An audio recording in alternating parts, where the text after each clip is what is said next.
Good evening. Virtual reality മേഖലയിൽ ASAP community skill park host ചെയ്യുന്ന വെബിനാറിലേക്ക് എല്ലാവർക്കും സ്വാഗതം. അപ്പോൾ അസാപ്പിനെ പറ്റി പറയുകയാണെങ്കിൽ 2012 ഒരു പ്രോജക്റ്റായി സ്റ്റാർട്ട് ചെയ്ത് അതിനുശേഷം 2021 ഒരു കമ്പനിയായ സെക്ഷൻ കേരള ഗവൺമെൻറ്റിൻ്റെ ഹയർ എഡ്യൂക്കേഷൻ ഡിപ്പാർട്ട്മെൻറ്റ് അണ്ടറിൽ വരുന്ന ഒരു കമ്പനിയായി രൂപം കൊണ്ട അസാപ്പ് കേരളയുടെ പല വെർട്ടിക്കലിൽ ഒന്നാണ് കമ്മ്യൂണിറ്റി സ്കിൽ പാർക്ക്. അപ്പം ആ കമ്മ്യൂണിറ്റി സ്കിൽ പാർക്ക് ഹോസ്റ്റ് ചെയ്യുന്ന വിർച്വൽ റിയാലിറ്റി മേഖലയിലെ പല സാധ്യതകളും മനസ്സിലാക്കി ഒന്നുകിൽ ജോലി അതല്ലെങ്കിൽ ഒരു ബിസിനസ് എന്ന രീതിയിൽ വിർച്വൽ റിയാലിറ്റി മേഖലയിൽ നിങ്ങൾക്ക് കരിയർ ഗ്രോത്തിനെ പറ്റി പറഞ്ഞു തരുന്ന ഒരു വെബിനാറാണിത്. അസാപ്പിനെ പറ്റി പറയുകയാണെങ്കിൽ 150ഓളം കോഴ്സസ് അസാപ്പിനുണ്ട്. 19 വ്യത്യസ്ത സ്കിൽ സെക്ടറുകളിലായി 150ഓളം കോഴ്സിൽ 2,70,000 പുറത്ത് കുട്ടികളാണ് നിലവിൽ ഇതുവരെ പഠിച്ചിരിക്കുന്നത്. അസാപ്പിൻ്റെ കമ്മ്യൂണിറ്റി സ്കിൽ പാർക്ക് കേരളത്തിലെ 12 ജില്ലകളിലായി 16 ഇടങ്ങളിലെ കമ്മ്യൂണിറ്റി സ്കിൽ പാർക്ക് പ്രവർത്തിച്ചു വരുന്നു. കമ്മ്യൂണിറ്റി സ്കിൽ പാർക്കിൽ നമുക്ക് ഓഫ്ലൈൻ കോഴ്സസ് ആണ്. 25,000 സ്ക്വയർ ഫീറ്റ് ഉള്ള ബിൽഡിങ്ങിൽ ഓഫ്ലൈൻ കോഴ്സസ് ആണ് കൂടുതലും പ്രൊമോട്ട് ചെയ്യുന്നത്.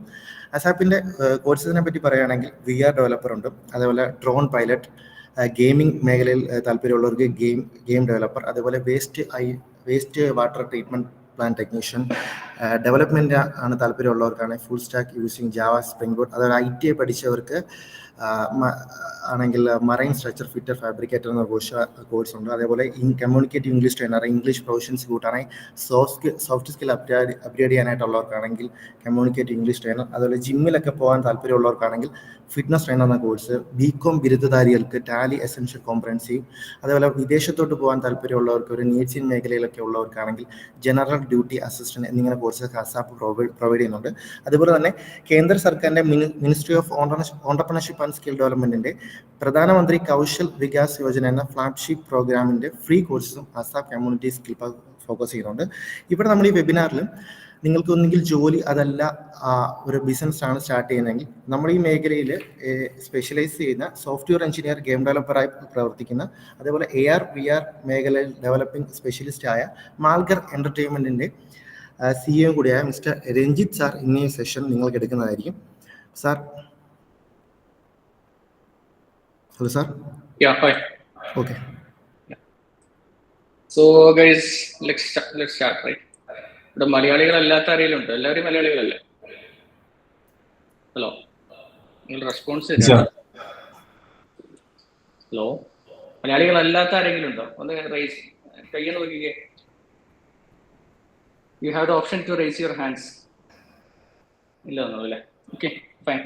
സോ അങ്ങനെയാണെങ്കിൽ നമുക്ക് മലയാളത്തിൽ തന്നെ തുടരാം. അതായിരിക്കും നിങ്ങൾക്കും കണ്ടിന്യൂ അല്ലേ?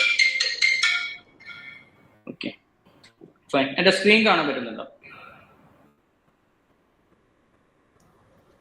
Okay, fine.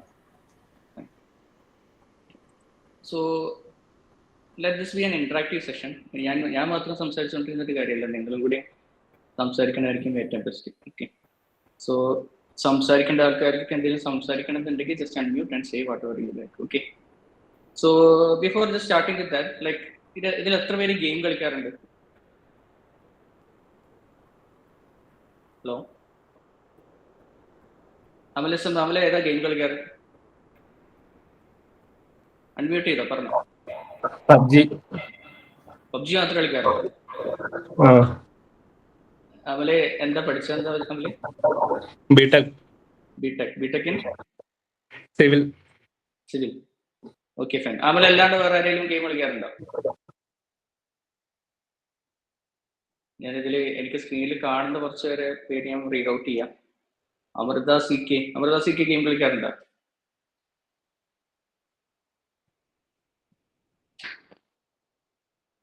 ഫൈൻ. ആദിത്യ,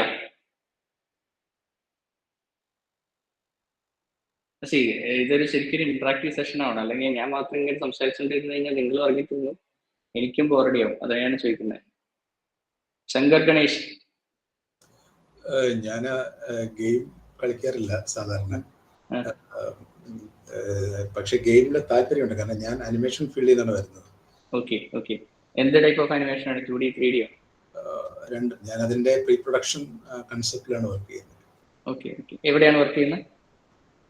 മാസ ബിൽഡിങ്ങിന്റെ താഴെ തന്നെയാണ്, സെബു അനിമേഷനിലാണ് വർക്ക് ചെയ്യുന്നത്. Okay, fine. So let's begin. Before that, I will just introduce myself. I am Ranjit PK. I am a senior software engineer and a video game developer. So that's it about me. Like ഞാൻ work ചെയ്തിരിക്കുന്ന ഇപ്പോൾ ഈ ഫീൽഡിൽ ഏകദേശം ഒരു 7 വർഷത്തോളമായി. So I started my career in 2017 as a game developer. I just completed ഞാൻ എൻ്റെ ഇലക്ട്രോണിക്സ് ആൻഡ് ടെലികമ്മ്യൂണിക്കേഷൻ എഞ്ചിനീയറിംഗ് ആണ് കംപ്ലീറ്റ് ചെയ്തത് ബിടെക്കിൽ. After that I just switched into game development. Okay, so let's begin. So നമുക്ക് ഈ ഒരു AVGC XRനെ കുറിച്ച് പറഞ്ഞിട്ട് നമുക്ക് സ്റ്റാർട്ട് ചെയ്യാം. Okay, so initially will be talking like നമ്മളിവിടെ സംസാരിക്കാൻ പോകുന്നത് ഈ XR ഇൻഡസ്ട്രി, അതായത് ഇമേഴ്സീവ് ടെക് ഇൻഡസ്ട്രി. XR എന്ന് പറഞ്ഞു കഴിഞ്ഞാൽ എക്സ്റ്റെൻഡഡ് റിയാലിറ്റി XR എന്ന് പറയും. അതായത് ഒരു റിയാലിറ്റിക്ക് പുറമെ, അതായത് നമ്മൾ ചുറ്റും കാണുന്ന റിയാലിറ്റിക്ക് പുറമെ വേറെ റിയാലിറ്റി നമുക്ക് ക്രിയേറ്റ് ചെയ്യുന്നതിന് എക്സ്റ്റെൻഡഡ് റിയാലിറ്റി എന്ന് പറയും. അതിന് പല രീതിയിൽ നമുക്ക് എക്സ്റ്റെൻഡഡ് റിയാലിറ്റി എന്ന് പറയും. അതിൽ ഓഗ്മെന്റഡ് റിയാലിറ്റി വരും, വെർച്വൽ റിയാലിറ്റി വരും, മിക്സഡ് റിയാലിറ്റി വരും. ഈ 3 ടൈപ്പ് ഓഫ് ഇതിനെ കൂടി മിക്സ് ചെയ്തിട്ടുള്ളതിനെയാണ് നമ്മൾ എക്സ്റ്റെൻഡഡ് റിയാലിറ്റി എന്ന് പറയും. ഇത് ആരെങ്കിലും മുന്നേ കേട്ടിട്ടുണ്ടോ എക്സ്റ്റെൻഡഡ് റിയാലിറ്റിന്ന്? ഹലോ, ഇന്ററാക്റ്റീവ് ആക്കാൻ നമുക്ക്, നിങ്ങൾ ഞാൻ മാത്രം സംസാരിച്ചുകൊണ്ടിരുന്നു കഴിഞ്ഞാൽ. ഹലോ, കേൾക്കുന്നുണ്ടോ? കേൾക്കും sir. Okay, fine. So let it be. So just before beginning, I will tell you about the AVGC XR industry. അതായത് XR അതിന്റെ കൂടെ കുറച്ച് കാര്യങ്ങൾ ചെയ്യുമ്പോഴാണ് അതിന് AVGC XR സെക്ടർ എന്ന് പറയുന്നത്. അതിൽ വരുന്നതാണ് animation, visual effects, gaming, comics and നമ്മൾ നേരത്തെ പറഞ്ഞ എക്സ്റ്റെൻഡഡ് റിയാലിറ്റി. ഇത്രയും കാര്യങ്ങൾ കമ്പൈൻ ആയിട്ട് പറയുന്ന ഒരു ഇൻഡസ്ട്രിയെയാണ് നമ്മൾ AVGC XR എന്ന് പറയുന്നത്. അപ്പൊ ഗെയിം എഴുതിയതിൽ ഈ സിനിമയിലുള്ള VFXും കാര്യങ്ങളൊക്കെ വരും, സിനിമയിലുള്ള ആനിമേഷൻസ് വരും. സിനിമയുടെ most of the post production work ഈ AVGC XRൽ വരുന്നതാണ്. ഇപ്പൊ റീസെന്റ് നിങ്ങൾ ഏതായാലും ഭയങ്കര VFX ഓറിയന്റഡ് ആയിട്ടുള്ള സിനിമ ഏതാണ് കണ്ടിട്ടുള്ളത്? എല്ലാവരും അജയന്റെ 2ാം വർഷം കണ്ടായിരുന്നോ മലയാളത്തില്? കണ്ട്. എന്താ തോന്നിയ? ഫുൾ VFXും കാര്യങ്ങളൊക്കെ ഉണ്ട്.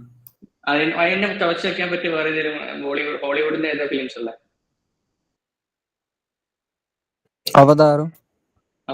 അവതാർ എങ്ങനെയായിരിക്കും ക്രിയേറ്റ് ഉണ്ടായിരുന്നത്? മൊത്തം കമ്പ്യൂട്ടർ ഗ്രാഫിക്സ് ആണ് അല്ലേ? അതെ. പിന്നെ ഗ്രീൻ സ്ക്രീൻ അങ്ങനെ. അതെ, ഗ്രീൻ സ്ക്രീൻ ഒക്കെ ഈ കമ്പ്യൂട്ടർ ഗ്രാഫിക്സിൽ വരുന്നത്. കമ്പ്യൂട്ടർ ജനറേറ്റഡ് ഗ്രാഫിക്സിന് വേണ്ടിയിട്ടാണ് നമ്മൾ എപ്പോഴും ഗ്രീൻ സ്ക്രീൻ ഉപയോഗിക്കുന്നത്. ഓക്കെ, ആ ഒരു സെക്ടർ. അതുകൂടാണ്ട് നിങ്ങളിപ്പോൾ നമ്മൾ നേരത്തെ ഡിസ്കസ് ചെയ്ത ഗെയിമിങ്, അത് മൊബൈൽ ഗെയിംസ് ആവാം, PC കൺസോൾ ഗെയിംസ് ആവാം, ഇനി സാധാ നമ്മുടെ ഈ നിന്റെൻഡോ സ്വിച്ച് ആയിട്ടുള്ള എന്താ പറയുക പോർട്ടബിൾ കൺസോൾ ഡിവൈസസ് ആവാം. അതിലൊക്കെ വരുന്ന വീഡിയോ ഗെയിമിംഗ് ഇൻഡസ്ട്രി. പിന്നെ കോമിക്സ് എന്ന് പറഞ്ഞാൽ നിങ്ങൾ ചിത്രകഥകൾ, ഈ മാർവലിന്റെ ഒക്കെ കോമിക് ബുക്സ് കണ്ടിട്ടുണ്ട്. മലയാളത്തിൽ തന്നെ ഉണ്ട് ഒരുപാട് കോമിക് ബുക്സ്. ഞാൻ പറഞ്ഞ ബാലരമയും ചിത്രകഥ എന്നല്ല, അത് കോമിക്കല്ല, കോമിക്കലി ഉള്ള ബുക്സ് ഉണ്ട് പറയും അത്. പിന്നെ എക്സ്റ്റെൻഡഡ് റിയാലിറ്റി, അത് നേരത്തെ പറഞ്ഞ AR VR ഇതിനൊക്കെ കൂടിയിട്ടുള്ളതാണ് എക്സ്റ്റെൻഡഡ് റിയാലിറ്റി പറയുന്നത്. അപ്പൊ അത്രയും കാര്യങ്ങളായിരുന്നു നമ്മൾ AVGC XR ഇൻഡസ്ട്രി എന്ന് പറയുന്നത്. അപ്പൊ ഇത് എന്തുകൊണ്ട് ഞാൻ ഇത് പറഞ്ഞു തുടങ്ങി എന്നുള്ള ചോദ്യത്തിന് മറുപടി പറയുകയാണെങ്കിൽ, ഈ XR ഇതിന്റെ ഉള്ളിൽ വരുന്ന ഒരു സംഭവമാണ്, മനസ്സിലായി? അപ്പൊ ഞാൻ പറഞ്ഞു പോകുമ്പോൾ ഇനീഷ്യലി ഗെയിമിങ്ങിനെ പറ്റി പറയും, എക്സ്റ്റെൻഡഡ് റിയാലിറ്റിനെ കുറിച്ച് പറയും, പിന്നെ അവിടെയും ഇവിടെയും തൊടാതെ നമ്മൾ കുറച്ച് ഈ പറഞ്ഞ പോലെ ആനിമേഷൻ VFX ഒക്കെ പറയുന്നുണ്ടായിരുന്നു. ഓക്കെ, അപ്പോ ഇത് എവിടെയാണ്, ജസ്റ്റ് ബ്രീഫ് പറയുകയാണെങ്കിൽ AVGC XR എവിടെയാണ് യൂസ് ചെയ്യുന്നത് വെച്ച് കഴിഞ്ഞാൽ ഹെൽത്ത് കെയറിൽ യൂസ് ചെയ്യാറുണ്ട്. ഞാൻ ഡീറ്റെയിൽ ആയിട്ട് പറഞ്ഞുതരാം അത് എങ്ങനെയാണ് ഹെൽത്ത് കെയർ യൂസ് ചെയ്യുന്നത്. എഡ്യൂക്കേഷൻ പർപ്പസിൽ യൂസ് ചെയ്യാറുണ്ട്, എന്റർടൈൻമെന്റ് ഇൻഡസ്ട്രിയിൽ യൂസ് ചെയ്യാറുണ്ട്. എന്റർടൈൻമെന്റ് പറയുമ്പോൾ സിനിമ, ഗെയിമിംഗ് ആ രീതിയിലും യൂസ് ചെയ്യാറുണ്ട്. ഓക്കെ, അപ്പൊ അടുത്ത് നമുക്ക് ഗെയിമിംഗ് ഇൻഡസ്ട്രിയിലേക്ക് നോക്കാം. നിങ്ങളിപ്പോ എത്ര പേര് നിങ്ങളോട് വീട്ടിൽ നിന്ന് ഗെയിം കളിക്കാറുണ്ട് എന്ന് പറയാറുണ്ടോ? ഗെയിം കളിക്കണ്ടെന്ന് പറയാറുണ്ടോ? ഹലോ, അത് പറഞ്ഞിട്ടുണ്ട്, മോനോട് പറഞ്ഞിട്ടുണ്ട്. ഓക്കെ, അപ്പോ ബാക്കിയുള്ളവരോടൊക്കെ ഇതിൽ ഏജ് ഗ്രൂപ്പ് ഒക്കെ എങ്ങനെയാണ് ഇതിലെല്ലാം വരുന്നത്? നിങ്ങളെല്ലാം ഒരു +2 കഴിഞ്ഞ ആൾക്കാരാണോ അതോ എല്ലാം മിക്സ്ഡ് ഏജ് ഗ്രൂപ്പാണോ? +2 കഴിയാത്ത ആൾക്കാർ ആരെങ്കിലും ഉണ്ടോ? അമലസം ഓക്കെ, സോറി, നേരത്തെ ഏജ് 29. ഓക്കെ, ലിജോ രാജു എല്ലാവരും തോന്നുന്നു എബോ ഒരു 20 എബോ ഉള്ള ആൾക്കാരാണ് തോന്നുന്നത്. അപ്പൊ ഒബിയസ്ലി എനിക്കിപ്പോ 29 വയസ്സായി, 30ാമത്തെ വയസ്സായി എനിക്ക്. അപ്പൊ ഞാൻ ഇപ്പോഴും ഗെയിം കളിക്കും, നല്ല രീതിക്ക് ഗെയിം കളിക്കും. അപ്പോ ഇതിലിപ്പോ ഞാൻ ഓർത്തെടുക്കുകയാണെങ്കിൽ നമുക്ക് പണ്ട് ഗെയിം കളിക്കാൻ ഭയങ്കര റെസ്ട്രിക്ഷൻ ആയിരുന്നു. ഇതുകൊണ്ട് പൈസ ഉണ്ടാക്കാന്ന് മനസ്സിലായപ്പോ പിന്നെ വീട്ടുകാർക്കും റെസ്ട്രിക്ഷൻ ഇല്ല. ഒന്നുമില്ല. അപ്പോ അങ്ങനെ വരുമ്പോൾ അതിന്റെ കുറച്ച് കണക്കുകൾ നോക്കുകയാണെങ്കിൽ നമ്മുടെ മ്യൂസിക് ഇൻഡസ്ട്രി അതേപോലെ നമ്മുടെ സിനിമ ഇൻഡസ്ട്രി കമ്പൈൻ ചെയ്താൽ പോലും ഗെയിമിംഗ് ഇൻഡസ്ട്രി ജനറേറ്റ് ചെയ്യുന്ന റവന്യൂവിന്റെ അത്രയും വരില്ല. നിങ്ങൾ GTA 5 കളിച്ചിട്ടുണ്ടോ? കളിച്ചിട്ടുണ്ട്. കളിച്ചിട്ടുണ്ടോ? കളിച്ചിട്ടുണ്ട്. ഓക്കെ. ഈ GTA 5 എന്ന് പറയുന്ന ഗെയിം 2013 റിലീസ് ചെയ്യുന്നത്. ഇപ്പൊ 2024 ഇപ്പോഴും അത് സ്റ്റീമിലും അതേപോലെ പല സ്റ്റോഴ്സിലും 2500-3000 രൂപയ്ക്കാണ് കിട്ടുന്നത്. ഇപ്പൊ ബ്ലാക്ക് ഫ്രൈഡേ അപ്പൊ പോലെ ഒരു 1300 രൂപയ്ക്കാണ് കിട്ടുന്നത്. ഓക്കെ. അപ്പൊ അത് ഏൺ ചെയ്ത റവന്യൂ നോക്കുകയാണെങ്കിൽ നമ്മൾ വേൾഡ് ഫേമസ് ഫിലിമായ അവതാർ ഏൺ ചെയ്തതിന്റെ 10 ഇരട്ടി ആ ഗെയിം മാത്രം ഏൺ ചെയ്തിട്ടുണ്ട്. മനസ്സിലായി? അപ്പൊ അത്രയും വലുതാണ് നമുക്ക് ഈ ഗെയിമിംഗ് ഇൻഡസ്ട്രി. അതിൽ നോക്കുകയാണെങ്കിൽ അതിലെല്ലാം വരും. അതായത് മൊബൈൽ ഗെയിംസ് വരും, കൺസോൾ ഗെയിംസ് വരും, അല്ലാണ്ട് നോർമലി നിങ്ങൾ ഈ ഡ്രീം 11 ഗെയിംസ് ഒക്കെ കളിക്കുന്നില്ലേ, ഫാന്റസി ക്രിക്കറ്റ് ലീഗ് ഒക്കെ, ആ ഗെയിംസ് വരും. അത്രയും ഗെയിംസ് അത് ഈ ഒരു റവന്യൂവിൽ കോൺട്രിബ്യൂട്ട് ചെയ്യുന്ന കാര്യമാണ് ഞാൻ പറയുന്നത്. പിന്നെ ഈ ഒരു ഗെയിമിംഗ് ടെക്നോളജീനെ സപ്പോർട്ട് ചെയ്യുന്ന രീതിയിലുള്ളതാണ് AR, VR, MR, cloud gaming, multiplayer gaming. നിങ്ങൾ നേരത്തെ പറഞ്ഞ അമലല്ലേ നേരത്തെ പറഞ്ഞ എന്നോട് PUBG കളിക്കുന്ന ആരായിരുന്നു? അതെ. PUBG എന്ത് ടൈപ്പ് ഓഫ് ഗെയിം ആണ് അവലെ? അങ്ങനെ വെച്ചാറും കൂടെ കളിക്കാറുണ്ട്. Okay fine. അപ്പൊ ഗെയിമിന്റെ ടെക്നിക്കാലിറ്റിയിലേക്കൊന്നും ആരും ഇതുവരെ പോയിട്ടില്ല എന്ന് തോന്നുന്നു. ഓക്കെ ഇല്ല. Okay fine. ഓക്കെ. ആരാ തേർഡ് പേഴ്സൺ ഷൂട്ടർ പറഞ്ഞേ? ആരായിരുന്നത്? തന്നെ. ഓക്കെ. നമുക്ക് സംസാരിക്കാൻ താല്പര്യമല്ലോ. Okay fine. Let it be. Okay. So അതാണ് നമ്മുടെ മൊത്തത്തിലൊരു ഗെയിമിംഗ് ഇൻഡസ്ട്രിയുടെ ഇത്. ഇങ്ങനെ പറയുമ്പോഴും നമ്മുടെ ഇന്ത്യയുടെ ഈ ഒരു ഗെയിമിംഗ് ഇൻഡസ്ട്രിയിലുള്ള ഒരു പൊസിഷൻ ഇന്നും 1% താഴെയാണ്. ഇന്ത്യയിൽ ഇപ്പൊ നിങ്ങൾ പറയുന്നത് എന്താ? ഇപ്പൊ recent PUBG BGMI India recent അവർക്ക് വേണ്ടിയിട്ട് ഇപ്പൊ എനിക്ക് തോന്നുന്നു സന്ദേശത്തിൽ എന്തോ വെച്ചിട്ട് ഒരു ആഡ് ഫിലിം ക്രിയേറ്റ് ചെയ്തു. അതൊക്കെ കാണുമ്പോൾ നമ്മൾ കരുതും ഓക്കെ ഇന്ത്യ ഗെയിമിംഗ് ഇൻഡസ്ട്രിയിൽ വലിയ എന്തോ സംഭവമാണ്, നമ്മുടെ ഇന്ത്യക്കാരെയും ആൾക്കാരും കൺസിഡർ ചെയ്യുന്നുണ്ട് എന്നുള്ള രീതി. ഇപ്പൊ ഫുട്ബോളിൽ ഇന്ത്യ വളരെ പുറകിലാണ്, അതിലും എത്രയോ പുറകിലാണ് ഗെയിമിംഗിൽ ഇന്ത്യ. ഈ സ്പോർട്സ് ആണെങ്കിലും എന്താണെങ്കിലും ഇന്ത്യയിൽ ആകെ വളരുന്ന ഒരു ഗെയിമിംഗ് ഇൻഡസ്ട്രിയാണ് നമ്മുടെ ഈ പറഞ്ഞ റിയൽ മണി ഗെയിമിംഗ്, അതായത് റമ്മി, പിന്നെ ടീൽപതി, അങ്ങനത്തെ ഗെയിംസ് നിങ്ങൾക്ക് മെസ്സേജ് തരാറില്ല. ഇപ്പൊ സൂപ്പേലൂഡോ എന്ന് പറഞ്ഞിട്ടൊരു ഗെയിം കാണാറുണ്ടല്ലോ, കണ്ടിട്ടില്ലേ? ഓക്കെ, കണ്ടിട്ടുണ്ടാവുമെന്ന് വിചാരിക്കുന്നു. Okay fine. അപ്പൊ അങ്ങനത്തെ ഗെയിംസ് മാത്രമാണ് ഇന്ത്യയിൽ പറയുന്നത്. അപ്പൊ നിങ്ങൾ ഇപ്പൊ ഈ സെമിനാറിന് വന്നിരുന്നോണ്ട് നാളെ നിങ്ങൾക്ക് നല്ലൊരു ഗെയിം അല്ലെങ്കിൽ PC കൺസോൾ ഗെയിം ഉണ്ടാക്കാൻ പറ്റി കഴിഞ്ഞാൽ ഇന്ത്യയിലെ ഗെയിമിംഗ് ഇൻഡസ്ട്രിയിലേക്ക് നല്ല രീതിക്ക് കോൺട്രിബ്യൂട്ട് ചെയ്യാൻ പറ്റും. ഇപ്പൊ റീസെന്റ് നരേന്ദ്രമോദി അടക്കം പറയുന്നത് India the next big thing in gaming ആണ്. അതായത് ഇന്ത്യനെ എന്താ പറയുക, വരും കാലങ്ങളിൽ വലിയൊരു ഗെയിമിംഗിൽ വലിയൊരു പ്രൊമിനന്റ് പേഴ്സണാലിറ്റി ആക്കി മാറ്റുന്നതിനെ കുറിച്ചാണ് നരേന്ദ്രമോദി അടക്കം സംസാരിച്ചുകൊണ്ടിരിക്കുന്നത്. അപ്പൊ അങ്ങനെ വരുമ്പോൾ നിങ്ങൾക്ക് അതിന്റെ പാർട്ടാവാൻ പറ്റുക okay I will contribute it. നിങ്ങൾ ആസ് എ ഡിസൈനർ അല്ലെങ്കിൽ ഡെവലപ്പർ എങ്ങനെ വേണമെങ്കിലും ആയിക്കോട്ടെ, അതിൽ കോൺട്രിബ്യൂട്ട് ചെയ്യാൻ പറ്റി കഴിഞ്ഞു കഴിഞ്ഞാൽ വലിയൊരു എന്താ പറയാ, നിങ്ങളെ പോലെ 100,000 പേര് കോൺട്രിബ്യൂട്ട് ചെയ്യുമ്പോൾ ഇന്ത്യക്ക് ഈ 1% എന്നുള്ളത് ഒരു അടുത്തൊരു 10 വർഷം അല്ലെങ്കിൽ 20 വർഷം കഴിയുമ്പോഴെങ്കിലും ഒരു 10% മുകളിലെങ്കിലും എത്തിക്കാൻ പറ്റും. മനസ്സിലായി? ഓക്കെ.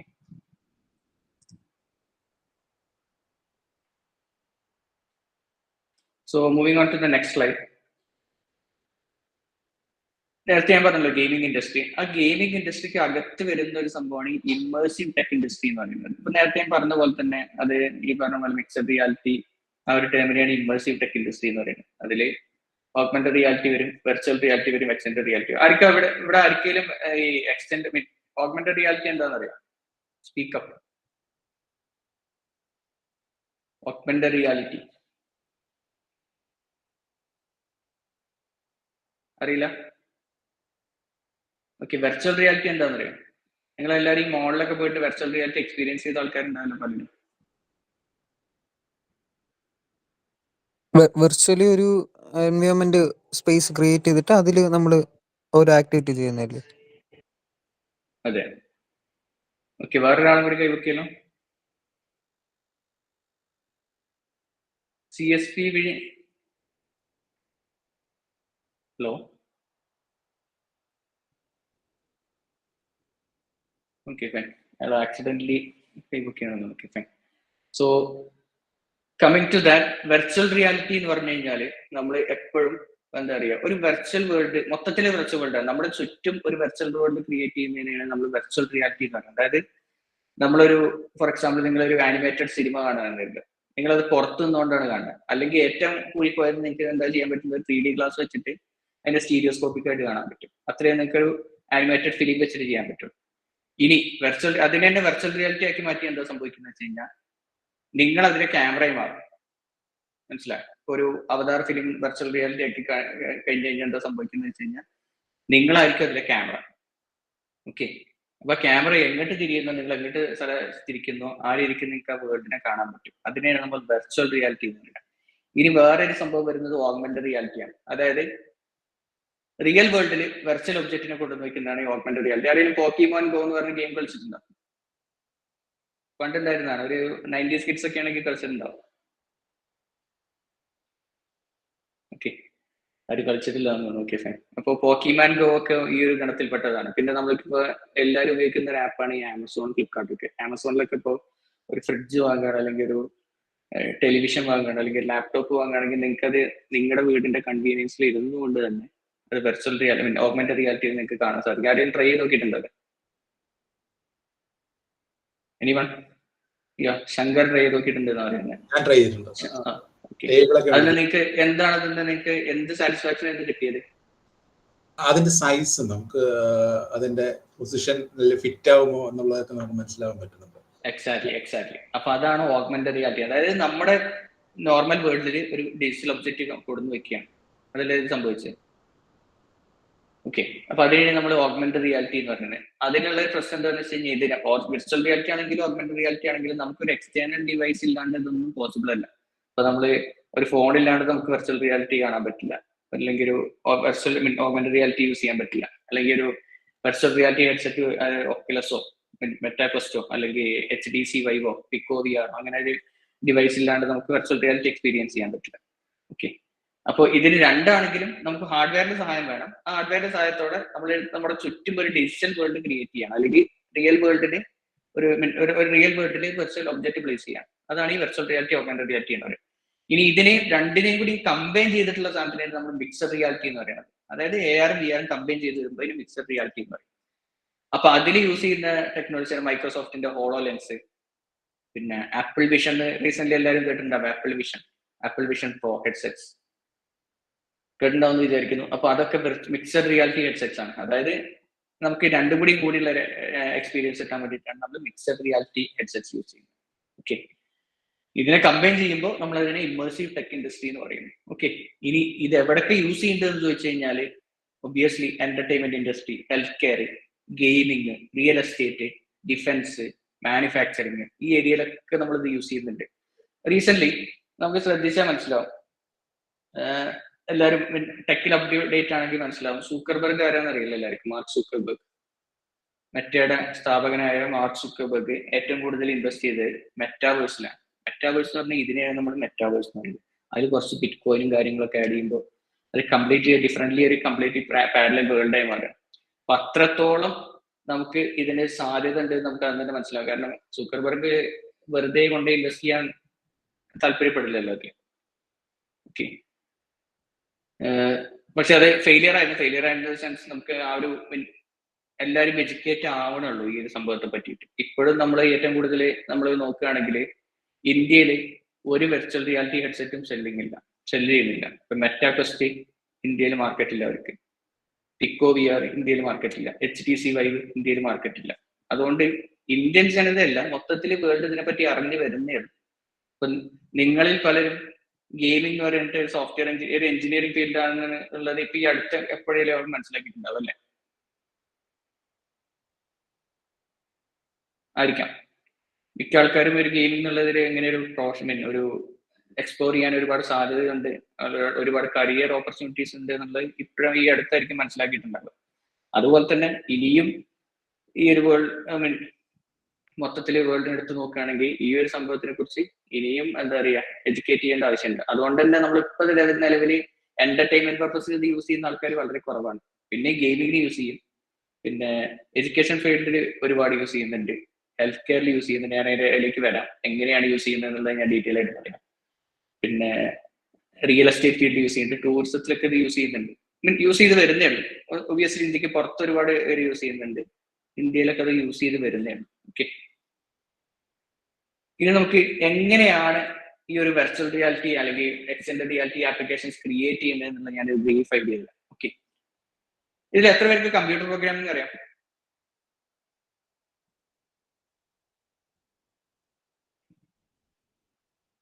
ചാന്ദിനി ചന്ദ്രൻ എന്താണ് പഠിച്ചത്? എന്താണ്, ഏത് ലാംഗ്വേജ് അറിയുന്നത്? ജാവ അറിയാം, GD സ്ക്രിപ്റ്റ് അറിയാം. ഓക്കെ, അത് ഇപ്പോ എന്താ പഠിച്ചുകൊണ്ടിരിക്കുന്നത്? BC ആണോ? ഞാൻ പഠിക്കില്ല, ഞാൻ വർക്ക് ചെയ്യാണ്. ഓക്കെ ഓക്കെ ഓക്കെ, IT ഫീൽഡിൽ തന്നെയാണ് അല്ലേ? അതെ അതെ, Okay, VR fine. വർക്ക് ചെയ്യുന്നത്. ഏതാണ്? VR ഡെവലപ്മെന്റിലാണ് വർക്ക് ചെയ്യുന്നത്. ഓ, ശാന്തിനി VR-ലാണ് വർക്ക് ചെയ്യുന്നത്. അതെ എവിടെയാണ് സർ, വർക്ക് ചെയ്യുന്നത്? CDAC-ലാണ് sir. Okay, fine fine fine. Okay, so വേറെ ആർക്കെങ്കിലും നമുക്ക് എന്താ പറയാ പ്രോഗ്രാം സ്കിൽ ഉണ്ടോ? ഐ മീൻ പ്രോഗ്രാമിംഗ് അറിയുന്ന ആരെങ്കിലും ഉണ്ടോ വേറെ ആരെങ്കിലും?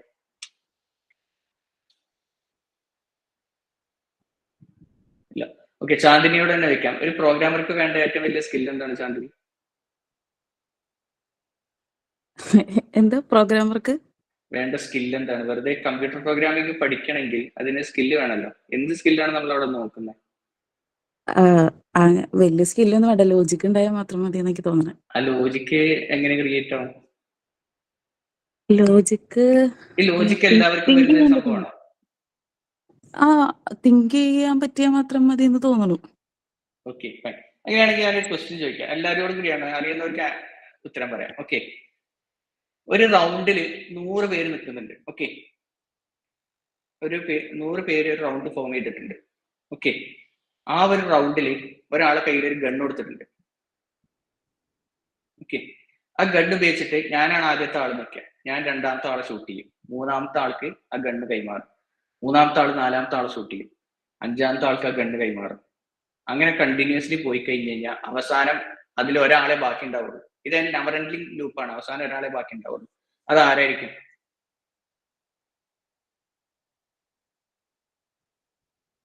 Any idea? ലോജിക്കൽ ആൻസറെങ്കിലും താല്പര്യമുള്ള ആരുമില്ല?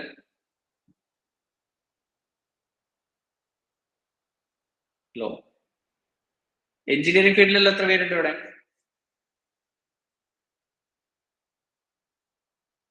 സാർ ഗണ്ണ് കൊടുത്ത ആള് മാത്രം അല്ല. അതെങ്ങനെ ഗൗതമന് അത് പറയാൻ പറ്റിയത്? ആ ലോജിക്ക് എന്താണ്? ഗൗതം അത് എക്സ്പ്ലെയിൻ ചെയ്യും, എന്താ ഞാൻ സംഭവിച്ചത്? അല്ല സാർ, ആദ്യം ഗണ്ണ് കിട്ടിയ ആള് അല്ല കറങ്ങി വരുമ്പോ അപ്പൊ ഒന്ന് ശരിക്കും ഇരുത്തി ആലോചിച്ച് നോക്കി, കറങ്ങി വരുമ്പോ എങ്ങനെയാണ് ശരിയാവുന്നത്? അതായത് ഒന്നാമത്തെ ആള് രണ്ടാമത്തെ ആള് വെടിവെച്ച് മൂന്നാമത്തെ ആൾക്ക് പാസ് ചെയ്തു. ഇത് നെവർ എൻഡിങ് ലൂപ്പാണ്.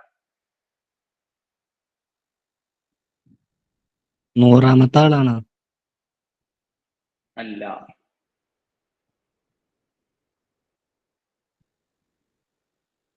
അത് നിങ്ങളൊക്കെ എനിക്ക് തോന്നുന്നു പ്രോഗ്രാമിംഗ് ഫീൽഡിലെ ആൾക്കാരാണെങ്കിൽ എനിക്ക് ചില സമയത്ത് ഇതൊക്കെ ഒരു എന്താ പറയാ ഈ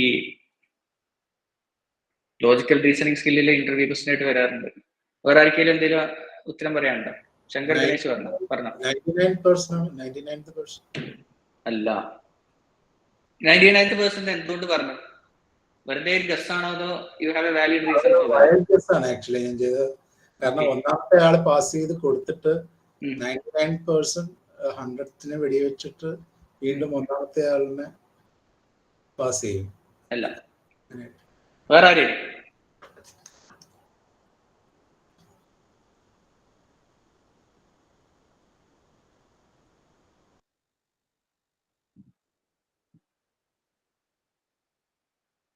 ഇതിന്റെ ഉത്തരം ഞാൻ പറയുന്നില്ല, നിങ്ങൾക്ക് ഗൂഗിളിൽ തപ്പിക്കഴിഞ്ഞാൽ സുഖമായിട്ട് കിട്ടും, വായിച്ച് മനസ്സിലാക്കുക കേട്ടാ. ഇതൊരു ഫേമസ് പസിലാണിത്. ജസ്റ്റ് സെർച്ച് ചെയ്താൽ മതി 100 പീപ്പിൾ വിത്ത് ഗൺ പസിൽ എന്ന് സെർച്ച് ചെയ്താൽ മതി. അതിൽ വ്യക്തമായിട്ട് ഡീറ്റെയിൽ ആയിട്ട് എഴുതി വെച്ചിട്ടുണ്ടാവും. ഓക്കെ, നമുക്ക് അതിലേക്ക് പോകണ്ട. അതേപോലെ തന്നെ നിങ്ങൾക്ക് മാത്സ് എല്ലാവർക്കും ഒബിയസ്ലി എല്ലാവരും ഒരു 10ാം ക്ലാസ് കഴിഞ്ഞ ആൾക്കാരില്ലേ, അല്ലെങ്കിൽ +2 കഴിഞ്ഞ ആൾക്കാരില്ലേ? മാത്സിലെ ലോജിക്കൽ റീസണിങ് ക്വസ്റ്റ്യൻ ചോദിച്ചാലോ? ഇത് നിങ്ങളുടെ ഒരു ലോജിക്കൽ സ്കില്ല് നിങ്ങൾക്ക് തന്നെ അനലൈസ് ചെയ്യാൻ വേണ്ടിയിട്ടാണ് ഞാൻ ചോദിക്കുന്നത്. പിന്നെ നമുക്കൊരു ഇന്ററാക്റ്റീവ്നെസ് ആവും, അത്രേ ഉള്ളൂ. Okay, I will try to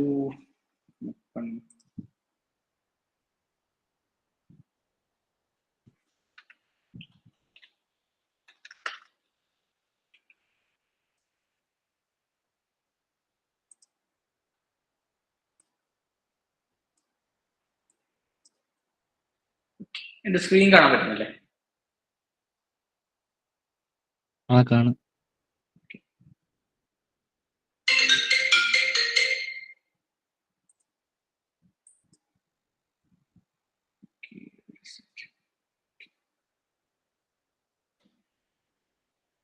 ഇതൊരു സർക്കിൾ അല്ലേ? ആ. ഇതൊരു പേപ്പറാണ് വരുന്നത്. ഓക്കെ ഓക്കെ, ഇത് വേറൊരു സർക്കിൾ അല്ലേ?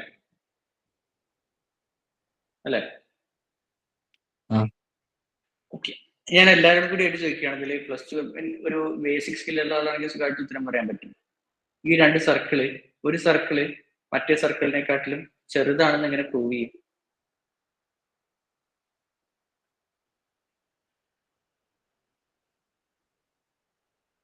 എങ്ങനെ പ്രൂവ് ചെയ്യും?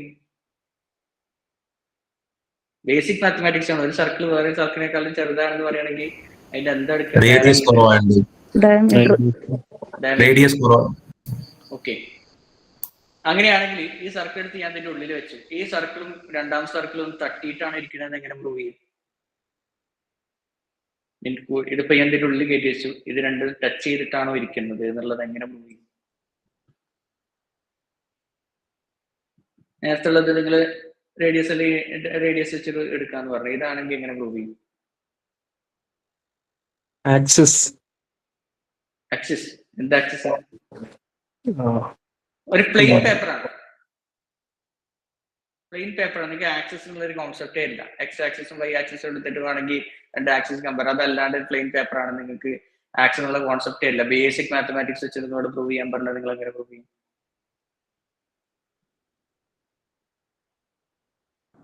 ഇന്റർസെക്ട് ചെയ്യേണ്ടതൊന്നും നോക്കിയപ്പോ ആര് ഇന്റർസെക്ട് ചെയ്യുന്നത്? ഒരു സർക്കിളും മറ്റേ സർക്കിളിനകത്ത് ഇന്റർസെക്ട് അതെങ്ങനെ ചെയ്യേണ്ട ഇന്റർസെക്ട് ചെയ്യണ്ടെന്ന് നോക്കുക.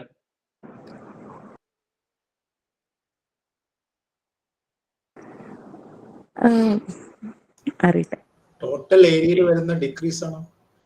അല്ല,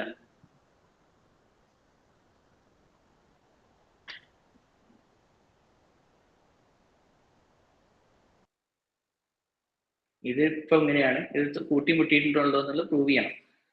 എങ്ങനെ ചെയ്യും? കുറച്ച് ആലോചിച്ച് നോക്കി. ഞാൻ ഒരു 5 മിനിറ്റ് സമയം തരാം. നിങ്ങൾ ആരോഗ്യം ആലോചിച്ചിട്ട് നല്ല ആൻസർ തരികയാണെങ്കിൽ എനിക്ക് ഒരു ഗിഫ്റ്റ് വൗച്ചർ തരാം. നല്ല ആൻസർ എനിക്ക് തരുത്തുണ്ടായിരുന്നു.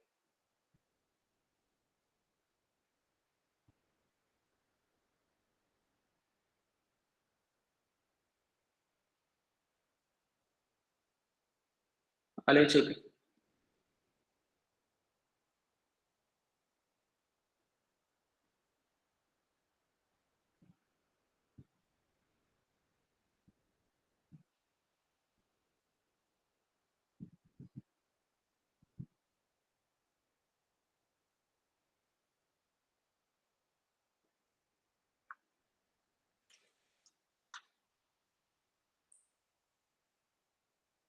ചോദ്യം ഒന്നുകൂടി ക്ലിയർ ആക്കാവോ? ഒരു പേപ്പറിൽ ഞാൻ 2 സർക്കിൾ വരച്ചിട്ടുണ്ട്. ഓക്കെ, സ്ക്രീൻ കണ്ടില്ലേ? 2 സർക്കിൾ വരച്ചിട്ടുണ്ട്. ആ സർക്കിൾ തമ്മിൽ കൂട്ടിയിടിക്കുന്നുണ്ടോ എന്നുള്ളത് ചെക്ക് ചെയ്യണം. അതിനെന്താ വഴി എന്നാ ചോദിക്കുന്നത്. മാത്തമാറ്റിക്കൽ ഫോർമുല വെച്ചിട്ട് അത് തമ്മിൽ കൂട്ടിയിടിക്കുന്നുണ്ടോ എന്ന്. അതായത് ഞാൻ ഇതിനെങ്ങനെ കൊടുന്ന് വെച്ച് കഴിഞ്ഞാൽ അത് കൂട്ടിയിടിച്ചിട്ടുണ്ട് എന്നല്ലേ. ഇപ്പൊ അത് കൂട്ടിയിടിക്കുന്നില്ല. മാത്തമാറ്റിക്കൽ ഫോർമുല വെച്ചിട്ട് നിങ്ങൾക്ക് പ്രൂവ് ചെയ്യാൻ പറ്റുമോ എന്നാണ് എന്റെ ചോദ്യം. അതായത് ഈ തമ്മിലുള്ള ഡിസ്റ്റൻസ് വന്നിട്ട് രണ്ടിന്റെ റേഡിയസിനേക്കാളും കുറവാണെന്ന് വെച്ച് കഴിഞ്ഞാൽ. Okay, exactly. അതെങ്ങനെയാണ് ശാന്തിരിക്കുന്നത് മനസ്സിലായത്? വേറെ ഇതിപ്പോ ഇങ്ങനെ മാറ്റാനായിട്ട് വേറെ അല്ല, അതിന്റെ അവിടെ നിന്ന് അങ്ങോട്ട് മൂവ് ചെയ്യിപ്പിക്കുമ്പോ മാത്രല്ലേ. So R1 + R2 divided by എന്താണ്? അല്ലെങ്കിൽ R1 + R2 എക്സാക്ട് ഫോർമുല പറഞ്ഞു ശാന്തിനി. R1 പ്ലസ് ഫസ്റ്റ് സർക്കിളിന്റെ റേഡിയസ് R1 ആണ് വരുന്നത്. ആ സെക്കൻഡ് സർക്കിളിന്റെ റേഡിയസ് R2 ആണ് വരുന്നത്. ഓ അങ്ങനെയാണെങ്കിൽ എങ്ങനെ പ്രൂവ് ചെയ്യും? അതാണ് എന്റെ ചോദ്യം. അതിന് പറഞ്ഞത് കറക്റ്റാണ്. അതെ പ്രൂവ് ചെയ്യാൻ ഇത് ഇതിന്റെ രണ്ടിന്റെയും ഈ രണ്ട് സാധനം ഇരിക്കണതിന്റെ സെന്റർ ഉണ്ടാവില്ലേ, ആ സെന്ററിൽ നിന്നുള്ള ഡിസ്റ്റൻസ് നോക്കുക. എന്നിട്ട് എന്താ പറയാ, ഇത് ഈ ചെറിയ ഇതിപ്പോ അതിന്റെ റേഡിയസും ഇപ്പൊ ഈ മറ്റേ വലിയന്റെ റേഡിയസും കൂടിയിട്ട് കൂട്ടി കഴിഞ്ഞ് എന്താ പറയാ, അതിനൊക്കെ കുറവാണ് കിട്ടണമെന്ന് വെച്ച് കഴിഞ്ഞാൽ അപ്പൊ അത് ഫുള്ളായിട്ട് അതിന്റെ ഉള്ളിൽ നിൽക്കുന്നില്ല ഇങ്ങടായിന്നുള്ളല്ലേ. എക്സാക്ട്ലി. ഇതിനെയാണ് ലോജിക്കൽ റീസണിങ് സ്കിൽ എന്ന് പറയാം അല്ലേ? ഈ ലോജിക്കൽ റീസണിങ് സ്കില്ല് ഇപ്പൊ ചാന്ദ്രിക്ക് അത് പറയാൻ പറ്റിയത് എന്തുകൊണ്ടായിരിക്കും? ചാന്ദ്രിക്ക് അത്യാവശ്യം മാത്തമാറ്റിക്സ് അറിയാം. ചാന്ദ്രിക എന്താ പഠിച്ചത്? അയ്യോ, ഞാൻ മാത്സ് അത്ര അറിയുന്നില്ലേ, ഞാൻ M.Tech ആണ്. M.Tech മാത്സ് അറിയില്ല? അല്ല, അത്ര ഒന്നും അറിയില്ല. ഓക്കെ. എഞ്ചിനീയറിംഗിന്റെ ബേസിക് പ്രിൻസിപ്പിൾ മാത്തമാറ്റിക്സ് ആണ്. അതെങ്ങനെ M.Tech പാസ് ചെയ്ത ആൾക്കൊക്കെ ഐ ഡോണ്ട് നോ മാത്തമാറ്റിക്സ് പറയാൻ പറ്റും? അയ്യോ, ഒട്ടും അറിയില്ല എന്നല്ല. Okay fine. അപ്പോ ഇതേപോലുള്ള ലോജിക്കൽ റീസണിങ് സ്കില്ലാണ് ഒരു പ്രോഗ്രാമർക്ക് വേണ്ടത്. ഇപ്പൊ ചാന്ദ്രന് ചിലപ്പോൾ പ്രോഗ്രാമർ ആയതുകൊണ്ടായിരിക്കും ചിലപ്പോൾ അത് പറയാൻ പറ്റിയത്. ഇതേപോലുള്ള ലോജിക്കൽ റീസണിങ് സ്കില്ലാണ് എപ്പോഴും ഒരു പ്രോഗ്രാമർക്ക് വേണ്ടത്, പ്രത്യേകിച്ച് ഗെയിമിംഗ് ഇൻഡസ്ട്രി ആണെങ്കിൽ. ഓക്കെ, ഇപ്പോ ഒരു എക്സാമ്പിൾ പറയുകയാണെങ്കിൽ നിങ്ങൾ ക്രിക്കറ്റിന്റെ ഗെയിം ഇപ്പൊ VR-ലാണെങ്കിൽ എയർ ആണെങ്കിലും ഇമേഴ്സീവ് ടെക് ഇൻഡസ്ട്രിയിൽ ഏതാണെങ്കിലും നിങ്ങൾ ഇതൊക്കെ തന്നെ ചെയ്യാൻ പോകുന്നത്. അതായത് റിയൽ വേൾഡിനെ നിങ്ങൾ വെർച്വൽ വേൾഡിലേക്ക് കൊണ്ടുവരികയാണ്. അപ്പൊ അവിടെ ഫോർ എക്സാമ്പിൾ പറയുന്നത് നിങ്ങൾ അവിടെ മാത്തമാറ്റിക്സ് അപ്ലൈ എന്ന് ചോദിച്ചു കഴിഞ്ഞാൽ നിങ്ങൾ ക്രിക്കറ്റ് ഗെയിം വെർച്വൽ റിയാലിറ്റി ഉണ്ടാക്കുകയാണ് വരുന്നത്. ഒരു ബോളിനൊരു ഫിസിക്സ് ഇല്ലേ?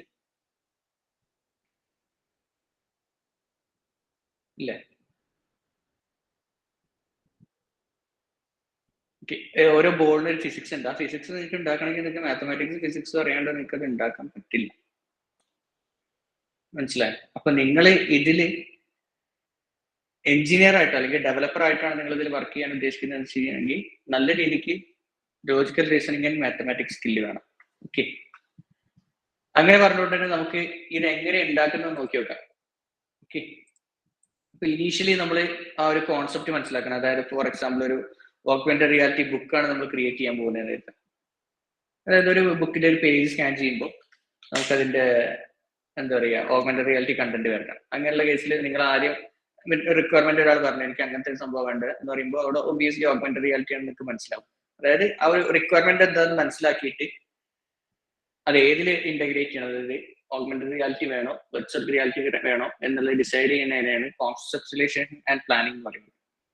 രണ്ടാമത് വരുന്നത് 3D അസറ്റ് ക്രിയേഷൻ ആണ്. 3D അസറ്റ് എന്ന് പറഞ്ഞു കഴിഞ്ഞാൽ നിങ്ങൾക്ക് നേരത്തെ ഞാൻ പറഞ്ഞ പോലെ ഒരു വെർച്വൽ വേൾഡ് ക്രിയേറ്റ് ചെയ്യാനായിട്ട് നിങ്ങൾക്ക് 3D അസറ്റുകൾ ഉണ്ടാക്കണം, അല്ലെങ്കിൽ 2D അസറ്റുകൾ ഉണ്ടാക്കണം. നിങ്ങളിപ്പോ ഒരു കാടാണ് ക്രിയേറ്റ് ചെയ്യുന്നത് വെച്ച് കഴിഞ്ഞാൽ അവിടെ വെക്കാനുള്ള മരങ്ങൾ വേണം നിങ്ങൾക്ക് ഒബിയസ്ലി.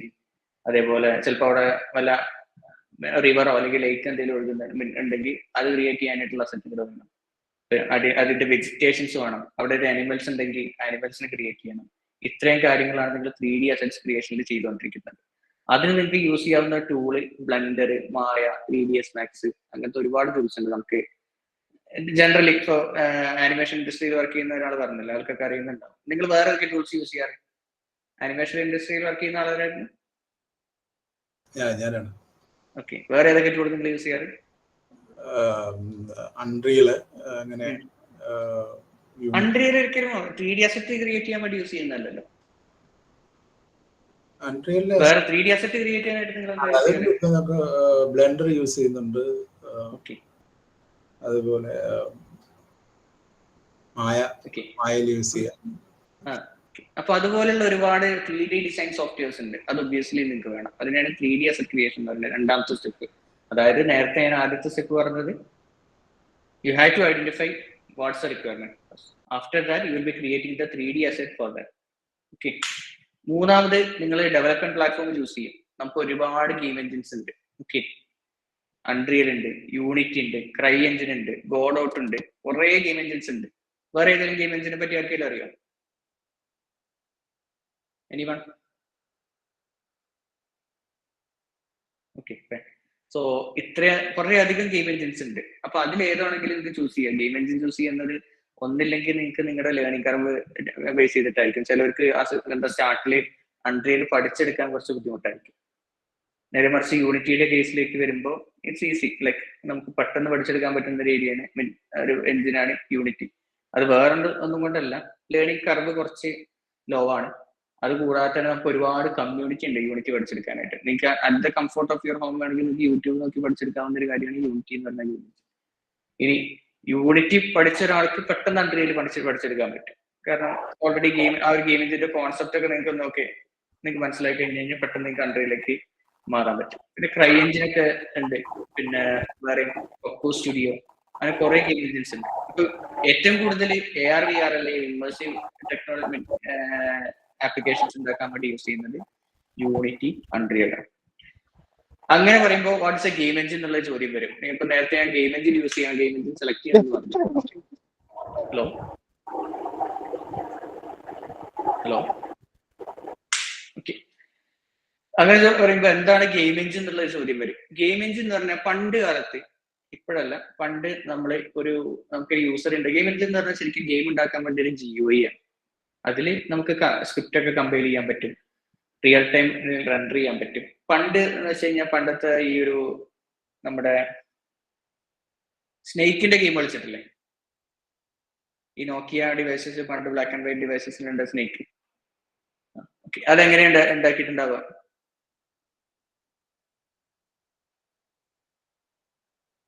കൈപൊക്കിയ ആളായിരുന്നു.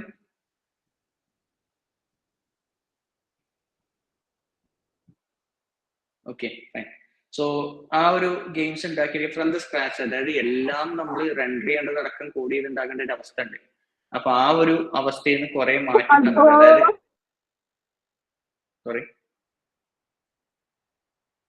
അപ്പൊ ആ ഒരു അവസ്ഥയിൽ നിന്ന് കുറെ നമ്മുടെ വർക്ക് ഒന്നും കൂടി ഈസി ആക്കി തരുന്നത് ഈ ഗെയിം എൻജിൻസ് ആണ്. അപ്പൊ അതിൽ വരുന്നത് ഗ്രാഫിക്സ് ഉണ്ട്, അതായത് റിയൽ ടൈമിൽ റണ്ടറിങ് എൻജിൻസ് ഉണ്ടാവില്ല, എങ്ങനെ റണ്ടർ ചെയ്യണം, പക്കയായിട്ട് റണ്ടർ ചെയ്യേണ്ടത് കാര്യങ്ങൾ. ഫിസിക്സ് എൻജിൻസ്, അതായത് കുറെ ഗ്രാവിറ്റി, പിന്നെ അങ്ങനത്തെ കുറെ ഫിസിക്സ് അതിൽ ഓൾറെഡി ഉണ്ടായിരുന്നു ഈ ഗെയിം എൻജിൻസിൽ. പിന്നെ ഓഡിയോ മാനേജ് ചെയ്യാനുള്ള കുറെ കൺട്രോൾസ് ഉണ്ടാവും, സ്ക്രിപ്റ്റിംഗ് അലോ ചെയ്യുന്ന കമ്പൈലേഷൻ ഒക്കെ നടക്കേണ്ട കുറെ സംഭവം ഉണ്ടാവും. ഇപ്പൊ യൂണിറ്റി നോക്കുകയാണെങ്കിൽ യൂണിറ്റിയുടെ നാമേഷ് ഏജന്റ് കൊണ്ടും പറഞ്ഞ സംഭവം ഓൾറെഡി ഇന്റഗ്രേറ്റഡ് ആയിരിക്കും. ചില ഈ എന്താ പറയാ റോബോട്ടിക് ക്യാരക്ടേഴ്സ് ഉണ്ടാക്കാൻ പറ്റും. ഫോർ എക്സാമ്പിൾ നമ്മുടെ ഈ ഒരു ഷൂട്ടിംഗ് ഗെയിം ആണെങ്കിൽ ഓപ്പോസിറ്റ് പ്ലെയർ അല്ലെങ്കിൽ ഡുഡോ ഗെയിം ആണെങ്കിൽ ഓപ്പോസിറ്റ് പ്ലെയർ ആണ്. അപ്പൊ അങ്ങനത്തെ ഷൂട്ടിംഗ് ഗെയിമിന്റെ കേസിൽ നോക്കുകയാണെങ്കിൽ അങ്ങനത്തെ ക്യാരക്ടറിനെ ക്രിയേറ്റ് ചെയ്യാൻ വേണ്ടിയിട്ട് അതിൽ ഓൾറെഡി ഇൻബിൽഡ് ആയിട്ട് ഉണ്ട്. പിന്നെ നെറ്റ്വർക്കിംഗ്, അതായത് നമ്മൾ മൾട്ടിപ്ലെയർ ഗെയിമാണ് ക്രിയേറ്റ് ചെയ്യുന്നതെന്ന് വെച്ച് കഴിഞ്ഞാൽ അതിന്റെ നെറ്റ്വർക്കിംഗ് നോക്കാൻ വേണ്ടിയിട്ട് ഇൻബിൽഡ് ആയിട്ട് അതിൽ സോഫ്റ്റ്വെയർസ് ഉണ്ടാവും. ആഫ്റ്റർ ദാറ്റ് അതിനെ എക്സ്റ്റെൻഡ് ചെയ്തിട്ട് നമ്മൾ എന്തായാലും കോഡ് ചെയ്യണം. അപ്പൊ ഇതൊക്കെ ബേസിക് കുറെ കാര്യങ്ങൾ അതിൽ ഇൻബിൽഡ് ആയിട്ടുണ്ടാവും. പിന്നെ ഡിസൈൻ ചെയ്യാൻ വേണ്ടിയിട്ട് കുറെ UI എലമെന്റ്സ് എൻജിനിൽ ഉണ്ടാവും. അസറ്റ് മാനേജ്മെന്റിന് വേണ്ടിയിട്ടുള്ള ഉണ്ടായിരിക്കും. പിന്നെ ക്രോസ് പ്ലാറ്റ്ഫോം സപ്പോർട്ട്, അതായത് ഇപ്പൊ നമ്മളിപ്പോ യൂണിറ്റിയിൽ നോക്കുകയാണെങ്കിൽ യൂണിറ്റിക്ക് വൈഡ് വെറൈറ്റി ഓഫ് പ്ലാറ്റ്ഫോമിൽ സപ്പോർട്ട് ചെയ്യും. നമ്മൾ ഓരോ തവണ ഇതിനെ കോഡ് ചെയ്തെടുക്കേണ്ട ആവശ്യമില്ല. അതായത് ഇപ്പൊ ആൻഡ്രോയിഡിലേക്ക് നമ്മളൊരു ആപ്പ് ഉണ്ടാക്കി അതിനെ നമുക്ക് iOS യൂസ് ചെയ്യാം. അതിന്റെ പ്ലഗിൻസിന്റെ ഇത് മാത്രം മാറ്റിയാണ് ചെറിയ രീതിക്ക്. അല്ലാണ്ട് അതിന് വേണ്ടിയിട്ട് നമ്മൾ സെപ്പറേറ്റ് ഒരു എഞ്ചിൻ അല്ലെങ്കിൽ ഒരു ഗെയിം പ്ലേ ഉണ്ടാക്കേണ്ട ആവശ്യമില്ല. സെപ്പറേറ്റ് ലാംഗ്വേജ് ഉപയോഗിച്ചിട്ട് ഒരു ഗെയിം പ്ലേ ഉണ്ടാക്കേണ്ട ആവശ്യമില്ല.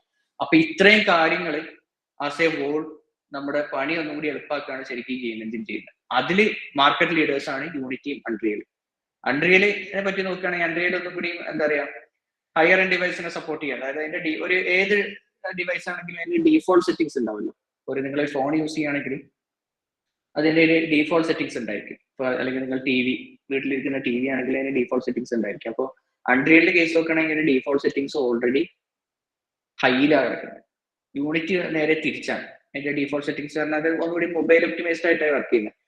അപ്പൊ അങ്ങനെ പറയുമ്പോൾ തന്നെ നിങ്ങൾ പലപ്പോഴും കേട്ടിട്ടുണ്ടാവും എല്ലാവരും അൺറിയൽ യൂസ് ചെയ്യണം എന്നുള്ള രീതിയിൽ സംസാരിക്കുന്നു. അൺറിയൽ ആണെന്ന് കൂടി എളുപ്പം എന്നുള്ള രീതിയിൽ.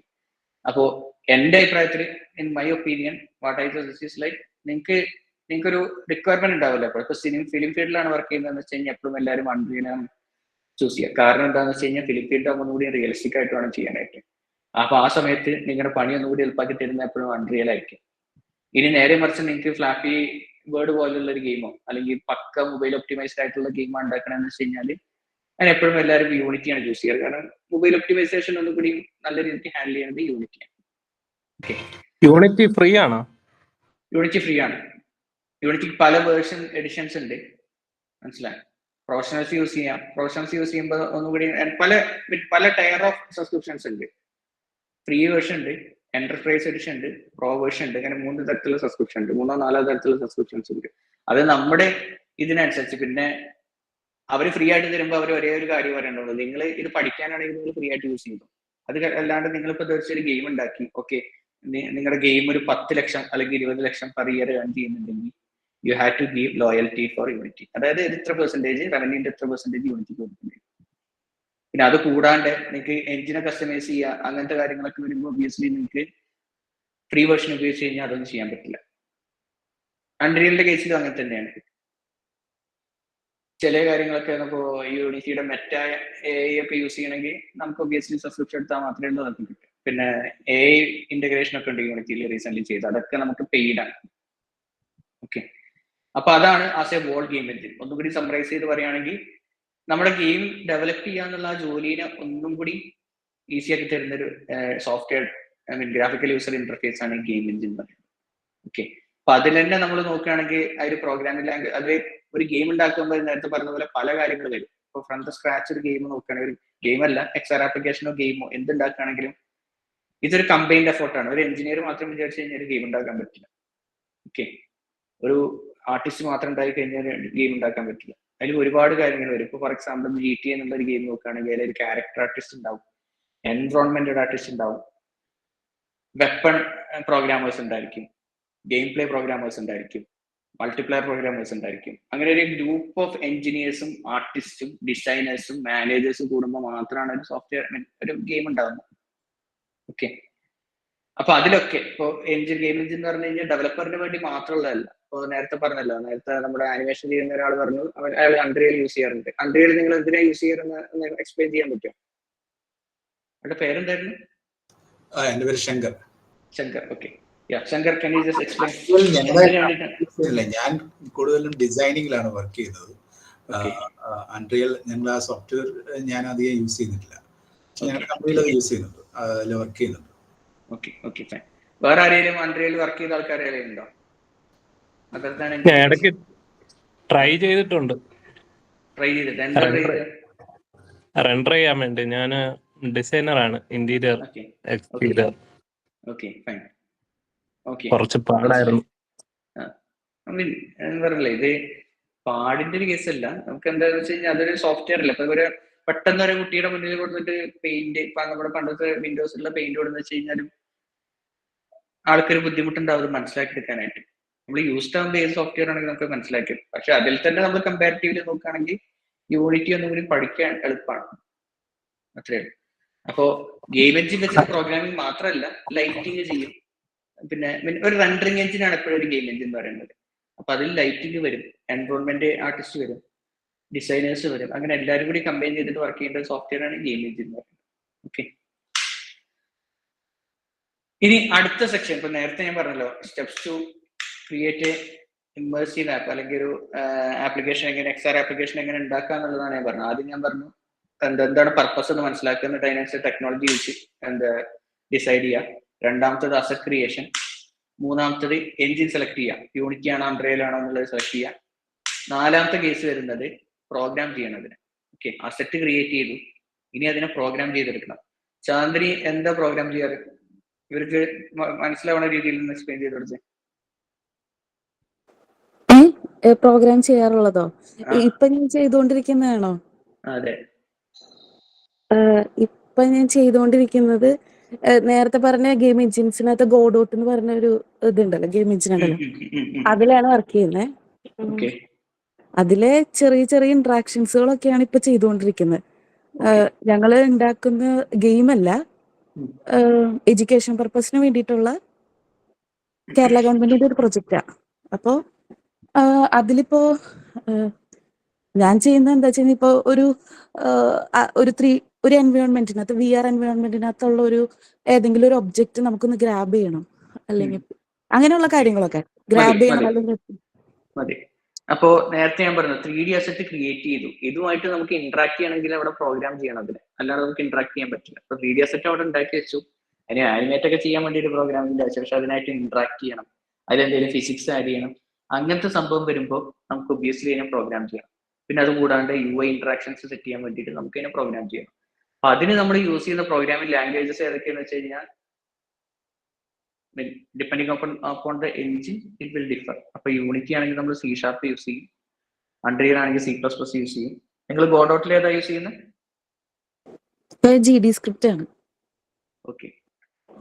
ഇനി ഇതൊന്നും കൂടാണ്ട് നമുക്ക് ഒന്നുകൂടി ഡിസൈനേഴ്സിന് ഒന്നുകൂടി ബെനിഫിഷ്യൽ ആയിട്ട് നമ്മളിപ്പോ ബ്ലൂ പ്രിന്റ് അല്ല, അതായത് പ്രോഗ്രാമിംഗ് ഇല്ലാത്തൊരു ഗെയിം ഡെവലപ്പ് ചെയ്യാനുള്ള ഓപ്ഷൻ ഉണ്ട്. പക്ഷെ അതിനൊരു പരിമിതി ഉണ്ട്. കുറെ ബ്ലൂ പ്രിന്റ്സ് വെച്ചിട്ട് നമുക്ക് ഒരു നോർമൽ ഉള്ള ഗെയിംസ് ഒക്കെ നമുക്ക് ഡെവലപ്പ് ചെയ്തെടുക്കാൻ പറ്റും, ആർക്കും വേണമെങ്കിൽ. അത് എന്താ വിഷ്വൽ സ്ക്രിപ്റ്റിംഗ് എന്നാണ് അതിന് പറയുക. ഓക്കെ. അപ്പൊ അത് അൺറിയലിലാണ് ഏറ്റവും കൂടുതൽ ഇപ്പൊ അവർ സപ്പോർട്ട് ചെയ്യുന്നത്. അപ്പൊ ആ ഒരു പ്രോഗ്രാമിംഗ് സെക്ഷൻ അതിൽ വരുന്നത്, അതായത് നമുക്ക് ആ ഒരു ഇന്ററാക്ഷൻ ക്രിയേറ്റ് ചെയ്യാനും എങ്ങനെ ഗെയിം പ്ലേ ക്രിയേറ്റ് ചെയ്യാനും ആ കാര്യങ്ങളൊക്കെ ഈ പ്രോഗ്രാമിംഗ് സെക്ഷനിലാണ് വരുന്നത്. ഓക്കെ. അടുത്തത് ഹാർഡ്വെയർ ഇന്റഗ്രേഷൻ. ഇത്രയും കാര്യങ്ങൾ ചെയ്തു കഴിഞ്ഞാൽ പിന്നെ നമ്മൾ ഇതിനെ ഹാർഡ്വെയർ ആയിട്ട് ഇന്റഗ്രേറ്റ് ചെയ്യണം. അതായത് ഇപ്പോൾ വെർച്വൽ റിയാലിറ്റി ആണെങ്കിൽ പലതരത്തിലുള്ള ഹാർഡ്വെയർസ് ഉണ്ട്. മെറ്റാക്വസ്റ്റ് ഉണ്ട്, ഒക്കുലസ്, HTC Vive ഉണ്ട്, ആപ്പിൾ വിഷൻ പ്രോ ഉണ്ട്, അങ്ങനെ കുറച്ചധികം വെർച്വൽ റിയാലിറ്റി ഹെഡ്സെറ്റ്, പിക്കോ VR ഉണ്ട്. ഇനി അതുകൂടാണ്ട് നമ്മുടെ ഇപ്പോൾ റീസെന്റ് മാർക്ക് സുക്കർബർഗ് ഒരു പുതിയ ഡിവൈസ് ഇൻട്രൊഡ്യൂസ് ചെയ്തിരുന്നു.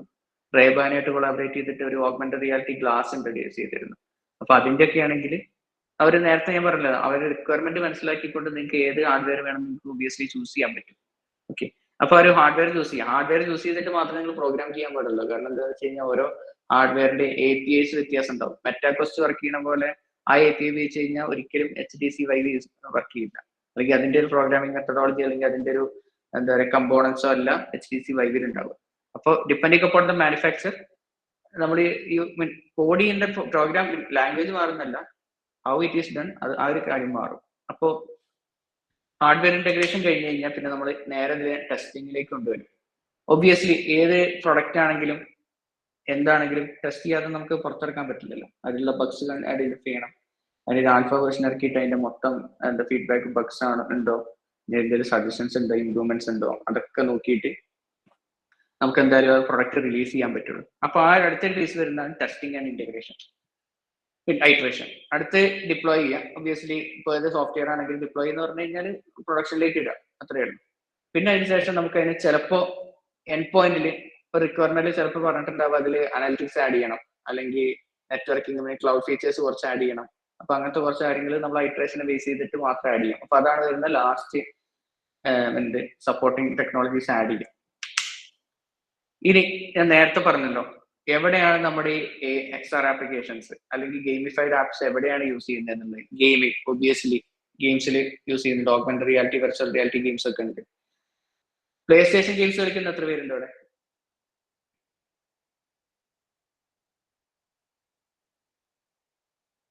ഹലോ, പ്ലേ സ്റ്റേഷൻ ഗെയിംസ് കളിക്കുന്ന ആരുമില്ല. Okay fine. അപ്പൊ ഗെയിമിംഗിലേക്ക് നോക്കുകയാണെങ്കിൽ നമുക്ക് ഒരുപാട് ഇതുണ്ട് വെർച്വൽ റിയാലിറ്റി അല്ലെങ്കിൽ XR യൂസ് ചെയ്യുന്നത്. അതായത് വെർച്വൽ റിയാലിറ്റി ഗെയിംസ് തന്നെ ഒരുപാടുണ്ട്. ഈ എന്താ പറയാ ഹൊറൈസൺ, പിന്നെ മെറ്റാക്വസ്റ്റിൽ ഒരുപാട് ഈ ബോക്സിംഗ് ഗെയിംസ്, അങ്ങനത്തെ ഒരുപാട് ഗെയിംസ് ഉണ്ട്. അപ്പൊ ഒബ്വിയസ്ലി ഗെയിമിംഗിൽ ഒരുപാട് രീതിക്ക് യൂസ് ചെയ്യുന്നുണ്ട്. പിന്നെ retail and e-commerce. Retail and e-commerce ഞാൻ നേരത്തെ പറഞ്ഞ പോലെ തന്നെ ഈ ആമസോണിൽ, ഫ്ലിപ്കാർട്ടിലൊക്കെ ഓഗ്മെന്റഡ് റിയാലിറ്റിയിൽ നമുക്ക് ആ സാധനം കാണാൻ പറ്റും. പിന്നെ ചില ഷോപ്പിംഗ് ഈ ഫാഷൻ സൈറ്റ്സിൽ നമുക്ക് ഷൂ ഒക്കെ നമുക്ക് ഇട്ട് നോക്കി വാങ്ങാനൊക്കെ പറ്റും. അത് ഓഗ്മെന്റഡ് റിയാലിറ്റി ടെക്നോളജീസ് ഉപയോഗിച്ചാൽ. ആരെങ്കിലും അങ്ങനത്തെ ഒരു ആപ്പ് യൂസ് ചെയ്തിട്ടുണ്ടോ? ലെൻസ് കാർട്ടിന്റെ ആപ്പ് യൂസ് ചെയ്ത് എത്ര പേരുണ്ട്? ഞാൻ യൂസ് ചെയ്തിട്ടുണ്ട്. അപ്പൊ അതിനെങ്ങനെയാണ് വർക്ക് ചെയ്യുന്നത്? നമ്മുടെ തല സ്കാൻ ചെയ്യും, നമുക്ക് ചേരുന്ന രീതിയിലുള്ള ആ ഒരു ഗ്ലാസ് നമ്മുടെ മുഖത്ത് വെക്കാം അല്ലേ?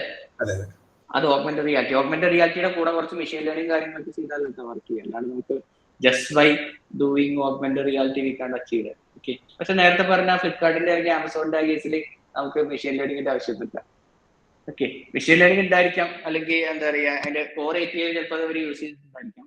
ഓൺ ടോപ്പ് ഓഫ് ദാറ്റ് നമുക്ക് അത് ചെയ്യേണ്ട ആവശ്യമില്ല. ഓക്കെ. അടുത്ത education and training. Obviously medical ഫീൽഡിലുള്ള ട്രെയിനിങ്ങിനും, പിന്നെ നമ്മൾ ഈ pre-KG ക്ലാസ്സസ് ആണെങ്കിലും അപ് ടു 10th ആണെങ്കിലും എന്താണെങ്കിലും ഒബ്വിയസ്ലി വെർച്വൽ റിയാലിറ്റിയിൽ പഠിപ്പിക്കുന്ന ഒരുപാട് സ്കൂൾസ് ഉണ്ട് ഇപ്പോൾ, അല്ലെങ്കിൽ ഓഗ്മെന്റഡ് റിയാലിറ്റിയിൽ പഠിപ്പിക്കുന്നത്. അതായത് അവരുടെ ബുക്കിലെ കണ്ടന്റ് ഒന്നും കൂടി ഇൻവേഴ്സീവ് ആയിട്ട് പഠിപ്പിക്കുക എന്നുള്ള രീതിയിൽ എഡ്യൂക്കേഷൻ ആൻഡ് ട്രെയിനിങ്ങിന് വേണ്ടിയിട്ട് ഒരുപാട് യൂസ് ചെയ്യുന്നുണ്ട്. ഹെൽത്ത് കെയർ നോക്കുകയാണെങ്കിൽ ആരെങ്കിലും ഹെൽത്ത് കെയറിൽ വെർച്വൽ റിയാലിറ്റി യൂസ് ചെയ്യുന്നത് കണ്ടിട്ടുണ്ടോ?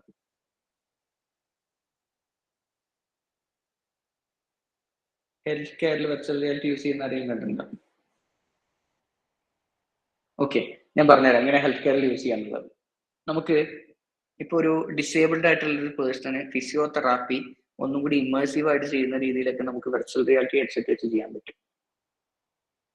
അതുകൂടാണ്ട് നമുക്ക് ഈ ചിലവർക്ക് കുറെ ഫോബിയാസ് ഉള്ള ആൾക്കാരുണ്ടാവും. ഈ MRI മെഷീനിലൊക്കെ കയറി ഇരിക്കാൻ വേണ്ടി വന്ന് ക്ലോസ്ട്രോഫോബിക് എഫക്റ്റ് ഒക്കെ ഉള്ള ആൾക്കാരൊക്കെ ഉണ്ടാവും. അവരുടെ ആ ഫോബിയ മാറ്റിയെടുക്കാനായിട്ട് ആദ്യം നമുക്ക് ഒരു റിയൽ എൻവയോൺമെന്റിൽ ഒരു റിയൽ MRI സ്കാനിന്റെ ഉള്ളിൽ കയറുന്നതിന് പകരം വെർച്വലി അതൊന്ന് സെറ്റ് ചെയ്ത് കൊടുത്ത് ആ ഒരു ഫോബിയ മാറ്റാനായിട്ടൊക്കെ അങ്ങനെയൊക്കെ ഹെൽത്ത് കെയറിൽ യൂസ് ചെയ്യുന്നുണ്ട്. പിന്നെ നോക്കുകയാണെങ്കിൽ ഹെൽത്ത് കെയറിൽ പഠിപ്പിക്കാൻ വേണ്ടിയിട്ട് വെർച്വൽ റിയാലിറ്റിയിൽ സർജറി അങ്ങനത്തെ കാര്യങ്ങളൊക്കെ ചെയ്യുന്ന ഒരുപാട് ഇതുണ്ട്. നിങ്ങൾ യൂട്യൂബിൽ വീഡിയോ സെർച്ച് ചെയ്താൽ കാണാം. പഠിക്കാൻ വേണ്ടിയിട്ടോ വെർച്വൽ റിയാലിറ്റിയിൽ അത്രയും ഏരിയാസിൽ നമ്മൾ ഹെൽത്ത് കെയറിൽ ഇനി ഒബ്വിയസ്ലി ഒരുപാട് ആപ്ലിക്കേഷൻസ് ഉണ്ടായിരിക്കും.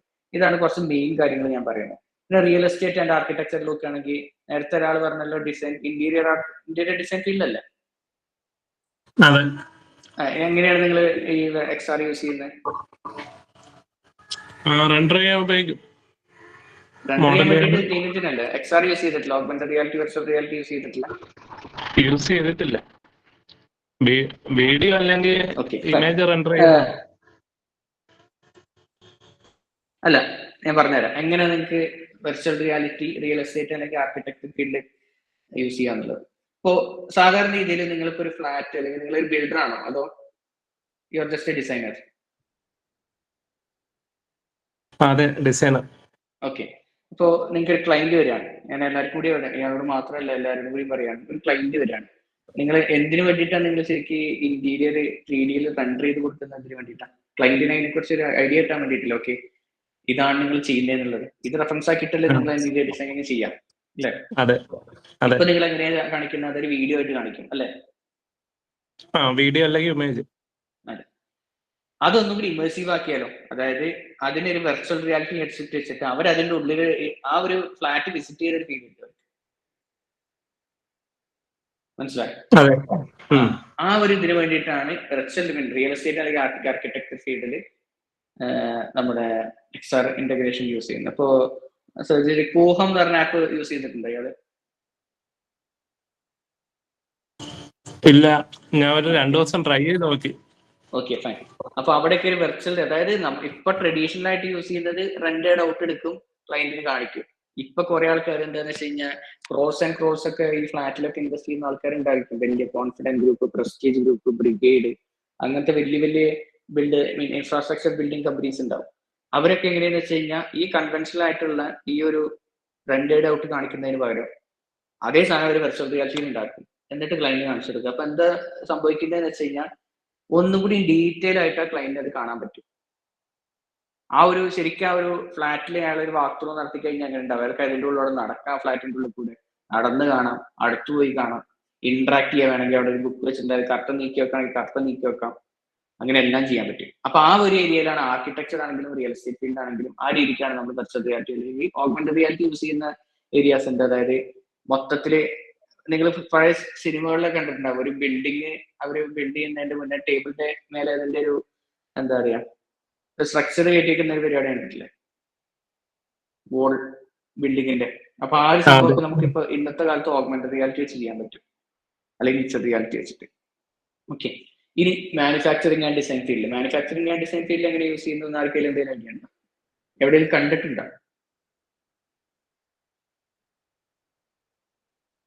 ഓക്കെ, മാനുഫാക്ചറിങ് ഇപ്പൊ നമ്മളൊരു കാറിന്റെ ഡിസൈൻ ഒക്കെ പോർഷെ, ഫെറാരി, അല്ലെങ്കിൽ പ്രീമിയം കാർസ്, മെർസിഡസ് ബെൻസോ, അല്ലെങ്കിൽ അങ്ങനെ പ്രീമിയം കാർസ് അവര് ഡിസൈനേഴ്സിന് അല്ലെങ്കിൽ എന്താ പറയാ ഡിസൈനർ അത് വെർച്വൽ റിയാലിറ്റിയിൽ ഇട്ടിട്ടാണ് സാധാരണ ബാക്കിയുള്ള എന്താ പറയാ എൻഡ് പോയിന്റ് കൊടുക്കാറ്. അതായത് അവർക്ക് ആ ഒരു വെർച്വലി ആ ഒരു ഡിസൈൻ ശരിക്ക് റിയലിസ്റ്റിക് ആയിട്ട് റിയലി ചെയ്യുന്നതിന്റെ മുന്നേ അതിന്റെ ലുക്ക് ആൻഡ് ഫീൽ കിട്ടാൻ വേണ്ടിയിട്ട് ആ ഒരു കാറിന്റെ ഡിസൈൻ ഇന്റീരിയർ അടക്കം എന്താ പറയാ മോഡൽ ചെയ്ത് അതിന് വെർച്വൽ റിയാലിറ്റിയിൽ കാണിച്ചു കൊടുക്കാറുണ്ട്. പിന്നെയുള്ള ഒരു പരിപാടി എന്ന് വെച്ച് കഴിഞ്ഞാൽ സിമുലേറ്റ് ചെയ്യാൻ വേണ്ടിയിട്ട് ഓരോ കാര്യങ്ങൾ, ഇപ്പോൾ എഞ്ചിന്റെ പവർ അങ്ങനത്തെ കാര്യങ്ങളൊക്കെ സിമുലേറ്റ് ചെയ്യാൻ വേണ്ടിയിട്ട് നമ്മൾ ഈ ഒരു എക്സ്റ്റൻഡ് റിയാലിറ്റി യൂസ് ചെയ്യാറുണ്ട്. പിന്നെ ടൂറിസം ആൻഡ് ട്രാവൽ എന്ന് പറയുമ്പോൾ വെർച്വൽ മ്യൂസിയംസ് ക്രിയേറ്റ് ചെയ്യാറുണ്ട്. ഇപ്പോൾ എനിക്ക് റീസെന്റ് എനിക്കിത് കേരള ഗവൺമെന്റിന് ഒരുപാട് ടൂറിസം ആൻഡ് ട്രാവൽ പ്രൊജക്ട്സ് ഉണ്ടാവും അല്ലേ? ചാന്ദിനി അല്ലേ കേരള ഗവൺമെന്റിന് വർക്ക് ചെയ്യേണ്ടതെന്ന് പറഞ്ഞാൽ? അല്ല, അവരുടെ ഒരു പ്രൊജക്റ്റ് ആയിരുന്നു ചെയ്യുന്നേന്നുള്ളൂ. ടൂറിസത്തിന്റെ അല്ലായിരുന്നു ചെയ്ത്, അവരുടെ എഡ്യൂക്കേഷന്റെ. ടൂറിസത്തിൽ നിങ്ങൾ എന്തെങ്കിലും രീതിക്ക് വെർച്വൽ റിയാലിറ്റി യൂസ് ചെയ്തിട്ടുണ്ടോ, അല്ലെങ്കിൽ ഗവൺമെന്റ് റിയാലിറ്റി? ഇല്ല, പക്ഷെ യൂസ് ചെയ്യുന്നുണ്ട്. മറ്റേ കേരള ഗവൺമെന്റ് യൂസ് ചെയ്യുന്നുണ്ട്. അല്ല, ഈ മറ്റേ എന്താ വേറെ ഇപ്പോ ഓരോ സ്ഥലങ്ങളൊക്കെ കാണാനായിട്ടുള്ളതല്ലേ, ഇപ്പൊ 3D സ്കാനേഴ്സ് ഒക്കെ വെച്ച് കിട്ടിയിട്ട് അത് ആ പ്ലേസസ് ഒക്കെ ക്യാപ്ചർ ചെയ്ത് എടുത്തിട്ട് അത് എന്താ പറയാ, ഈ ഡിവൈസ് വെച്ചിട്ട് അവിടെയുള്ള മാതിരിയുള്ള ഒരു ഫീൽ കൊടുക്കുന്ന സെറ്റപ്പില്. എക്സാക്ട്ലി. അപ്പോ നമ്മള് റീസെന്റ് അല്ല, ഈ വെർച്വൽ മ്യൂസിയം ക്രിയേറ്റ് ചെയ്യുന്ന പരിപാടിയുണ്ട്, വെർച്വൽ റിയാലിറ്റി. അതായത് ശരിക്കും നമുക്ക് ആ മ്യൂസിയം വിസിറ്റ് ചെയ്ത എഫക്റ്റ് ആണ് അതിലൂടെ കിട്ടുന്നത്. അപ്പൊ അതിന് വേണ്ടിയിട്ട് ടൂറിസം ആൻഡ് ട്രാവലിൽ ഓഗ്മെന്റഡ് റിയാലിറ്റി യൂസ് ചെയ്യാന്ന് പറഞ്ഞു കഴിഞ്ഞാൽ, ഈ ഫോറിനേഴ്സ് വേറൊരു കണ്ടില്ലേ, ഇപ്പൊ ഫോറിനേഴ്സ് ഇന്ത്യയിൽ വന്നു, കേരളത്തില് ഇംഗ്ലീഷിൽ എഴുതും, മലയാളത്തിൽ എഴുതും, പക്ഷെ ബാക്കിയുള്ള സ്ഥലങ്ങളിൽ പോയി കഴിഞ്ഞ് കഴിഞ്ഞാൽ അതിന്റെ എന്താ പറയാ, ഈ പറഞ്ഞ പോലെ കന്നഡയിലോ അല്ലെങ്കിൽ ഹിന്ദിയിൽ മാത്രമേ എഴുതിയിട്ടുള്ളൂ. അപ്പൊ ആ ഒരു ബോർഡ് സ്കാൻ ചെയ്തിട്ട് അതിന്റെ കറക്റ്റ് ഡയറക്ഷൻസ് കാണിക്കാനും, ഈ ഒരു സ്ഥലം എന്താ പറയുക, ഇപ്പോൾ ഒരു വാട്ടർഫോൾ ഉണ്ട് ഇവിടെ എഴുതാം, അതിന്റെ കറക്റ്റ് ഡയറക്ഷൻ കാണിക്കാനും അതിനൊക്കെ വേണ്ടിയിട്ട് ഓഗ്മെന്റഡ് റിയാലിറ്റി യൂസ് ചെയ്യുന്നുണ്ട്. അപ്പൊ അങ്ങനെയുള്ള കാര്യങ്ങൾക്കൊക്കെ വേണ്ടിയാണ് ടൂറിസത്തിൽ ഈ ഒരു ഓഗ്മെന്റഡ് റിയാലിറ്റി യൂസ് ചെയ്യുന്നത്. ഓക്കെ, അടുത്തത് മിലിറ്ററി ആൻഡ് ഡിഫൻസിലാണ്. മിലിറ്ററിയിൽ ഒരുപാട് യൂസ് കേസസ് ഉണ്ട് ഓഗ്മെന്റഡ് റിയാലിറ്റിക്ക്. അതായത് ഒരു സോൾജിയറിന് അല്ലെങ്കിൽ പട്ടാളക്കാരന്റെ റിയൽ ലൈഫിൽ ഒരു മസാക്കറിൽ കൊണ്ട് വിടുന്നതിന് പകരം അതേ സാധനം വെർച്വൽ റിയാലിറ്റിയിൽ ഇവിടെ റീക്രിയേറ്റ് ചെയ്യും. ഒരു വാർഫീൽഡോ അല്ലെങ്കിൽ എന്തെങ്കിലും വെപ്പൺ ഓപ്പറേറ്റ് ചെയ്യുന്ന സംഭവം വെർച്വൽ റിയാലിറ്റിയിൽ ക്രിയേറ്റ് ചെയ്തിട്ട് അതിൽ അവർ ട്രെയിൻ ചെയ്യുന്ന പരിപാടിയുണ്ട്. അങ്ങനെയാണ് മിലിറ്ററിയിൽ നമ്മുടെ വെർച്വൽ റിയാലിറ്റിയും അല്ലെങ്കിൽ XR യൂസ് ചെയ്യുന്നത്. പിന്നെ സ്പോർട്സ് ആൻഡ് ഫിറ്റ്നസ്സിൽ നമുക്ക് കുറെ ആപ്ഷൻ നിങ്ങൾ ഇതിൽ നോക്കിയാൽ തന്നെ മനസ്സിലാവും. നമ്മുടെ ഏതെങ്കിലും വെർച്വൽ റിയാലിറ്റി വെബ്സൈറ്റ് യൂസ് ചെയ്തിട്ടുള്ള ആൾക്കാരാണെങ്കിൽ വെർച്വൽ ജിംസ്, വെർച്വൽ യോഗ, അങ്ങനത്തെ കുറെ ആപ്സ് കാണാൻ പറ്റും. അതായത് ശരിക്കും ഒരു ജിം അഫോർഡ് ചെയ്യാൻ പറ്റാത്ത ഒരാൾക്ക് അല്ലെങ്കിൽ ഒരു അഫോർഡ് ചെയ്യാൻ പറ്റാത്ത ഒരാൾക്ക് ഈ വെർച്വൽ റിയാലിറ്റി ഹെഡ്സെറ്റ് വെച്ചിട്ട് അതിന്റെ കൺട്രോളേഴ്സ് യൂസ് ചെയ്തിട്ട് വർക്ക്ഔട്ട് ചെയ്യാൻ പറ്റും. കാർഡിയോ വർക്ക്ഔട്ട്, ഫിറ്റ്നസ് വർക്ക്ഔട്ട്, എന്ത് വേണമെങ്കിലും ചെയ്യാം. അപ്പൊ അതിന് വേണ്ടിയിട്ട് യൂസ് ചെയ്യുന്നുണ്ട്. പിന്നെ സോഷ്യൽ മീഡിയ ആൻഡ് കമ്മ്യൂണിക്കേഷൻ. നിങ്ങളിപ്പോ മെറ്റയുടെ പ്ലാറ്റ്ഫോംസ് യൂസ് ചെയ്യുന്നല്ലേ അവരല്ലേ എല്ലാവരും? മെറ്റയുടെ അവതാർസ് കണ്ടിട്ടില്ലേ? മെറ്റയുടെ അവതാർസ് നിങ്ങളുടെ വാട്സാപ്പിലാണെങ്കിലും ഇൻസ്റ്റാഗ്രാമിലാണെങ്കിലും ഫേസ്ബുക്കിലാണെങ്കിലും അവതാർസ് ഉണ്ട് ഇപ്പം. അപ്പൊ അതേപോലുള്ള അവതാർസിനെ ക്രിയേറ്റ് ചെയ്തിട്ട് നിങ്ങൾക്ക് വേണമെങ്കിൽ ഒരു വെർച്വൽ വേൾഡിൽ കമ്മ്യൂണിക്കേറ്റ് ചെയ്യാം.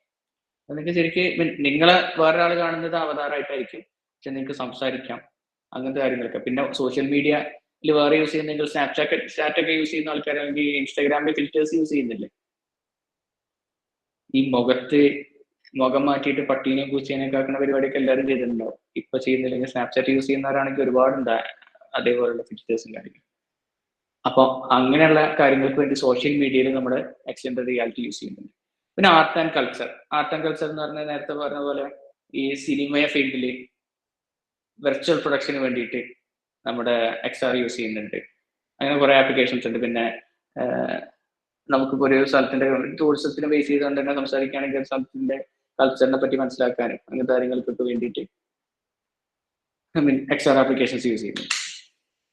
ഇനി നമുക്ക് ഇതിന് വേണ്ടുള്ള സ്കിൽസ് എന്തൊക്കെയാണെന്ന് ചെക്ക് ചെയ്ത് നോക്കാം. ഓക്കെ, ആദ്യം നിങ്ങൾക്ക് ആദ്യം ഞാൻ ഇതിന്റെ ജോബ് ഓപ്പർച്യൂണിറ്റീസ് പറയാം, എന്നിട്ട് സ്കിൽസിലേക്ക് പോവാം. ഓക്കെ, നിങ്ങൾക്ക് ഈ ഒരു XR പഠിച്ചുകൊണ്ട് അല്ലെങ്കിൽ ഇതിന് ടെക്നോളജി പഠിച്ചുകൊണ്ട് അല്ലെങ്കിൽ ഈ ഒരു ഫീൽഡിലുള്ള ജോബ് ഓപ്പർച്യൂണിറ്റീസ് പറഞ്ഞാൽ AR/VR ഡെവലപ്പർ ആവാം. It's completely an engineering field. Okay, അതിന് നിങ്ങൾക്ക് അറിയേണ്ടത് നല്ല പ്രോഗ്രാമിംഗ് സ്കിൽ വേണം. നല്ലൊരു പ്രോഗ്രാമർ ആവണമെങ്കിൽ എപ്പോഴും നന്നായിട്ട് മാത്തമാറ്റിക്സ് അല്ലെങ്കിൽ ലോജിക്കൽ റീസണിംഗ് സ്കില്ലും വേണം. Okay, especially this is A gaming field. അപ്പൊ നിങ്ങൾക്ക് എപ്പോഴും ഫിസിക്സും മാത്സും അറിയാമെങ്കിൽ മാത്രമേ ഉള്ളൂ നിങ്ങൾക്ക് നല്ലൊരു എഞ്ചിനീയർ ആവാൻ പറ്റും. അല്ലെങ്കിൽ സർവൈവ് ചെയ്ത് പോകില്ല. ഒരു എഞ്ചിനീയർ ആവാൻ പറ്റും, സർവൈവ് ചെയ്ത് പോകില്ല. നിങ്ങൾക്ക് നല്ലൊരു സാലറി എക്സ്പയർ ചെയ്യണമെങ്കിലോ അങ്ങനെയുള്ള കാര്യങ്ങളൊക്കെ വരുമ്പോൾ നിങ്ങൾ ഇത്തിരി സ്ട്രഗിൾ ചെയ്യും. ഓക്കെ, രണ്ടാമത് വരുന്നത് 3D ആർട്ടിസ്റ്റ് ആൻഡ് മോഡലേഴ്സ് ആണ്. 3D ആർട്ടിസ്റ്റ് ആൻഡ് മോഡലർ ആവണമെങ്കിൽ നിങ്ങൾക്ക് ക്രിയേറ്റീവ് സ്കില്ല് വേണം. അതായത് ഒരു കാര്യത്തിന്റെ ഡയമെൻഷൻ മനസ്സിലാക്കണമെങ്കിലോ അല്ലെങ്കിൽ വരച്ച് അതിന് എവിടെ ലൈറ്റിംഗ് വരുന്നുള്ളതോ അങ്ങനത്തെ കാര്യങ്ങളൊക്കെ ഒരു ബേസിക് ഐഡിയ വേണം, എന്നാലും നിങ്ങൾക്ക് നല്ലൊരു 3D ഡിസൈൻ മോഡൽ ഇടാൻ പറ്റും. പിന്നെ വരുന്നത് UI UX ഡിസൈനറാണ്. അതായത് മൊത്തം നമ്മൾ ഒബ്വിയസ്ലി ഇതൊരു ആപ്ലിക്കേഷനാണ്, അപ്പോൾ യൂസർ ഇന്റർഫേസും യൂസർ എക്സ്പീരിയൻസും ഒരു ബിഗ് ഫാക്ടറാണ്. ബിക്കോസ് ഇതൊരു ആപ്ലിക്കേഷൻ ആയതുകൊണ്ട്. അതുകൊണ്ട് ഈ ഒരു ഏരിയയിലും UI UX ഡിസൈനേഴ്സിന് ഒരുപാട് ആവശ്യമുണ്ട്. പിന്നെ ഇമ്മേഴ്സീവ് കണ്ടന്റ് ക്രിയേറ്റേഴ്സ്, അതായത് എന്താ നമ്മുടെ ഈ വീഡിയോ ക്യാപ്ചറിങ് അങ്ങനത്തെ വെച്ചിട്ട് ഇമ്മേഴ്സീവ് കണ്ടന്റ് ക്രിയേറ്റ് ചെയ്യുന്നത്. പിന്നെ റിസർച്ചേഴ്സ്, എക്സാം ടെക്നോളജി റിസർച്ച്, ഇപ്പോൾ ഏത് ഫീൽഡാണെങ്കിൽ നമുക്ക് റിസർച്ചേഴ്സ് ഉണ്ടാവും. പിന്നെ project managers and product owners. ഇത്രയും ജോബ് ഓപ്പർച്യൂണിറ്റീസ് ആണ് നമുക്ക് ഈ ഒരു XR ഫീൽഡിൽ വരുന്നത്. ആർക്കെങ്കിലും എന്തെങ്കിലും ഡൗട്ട് ഉണ്ടോ?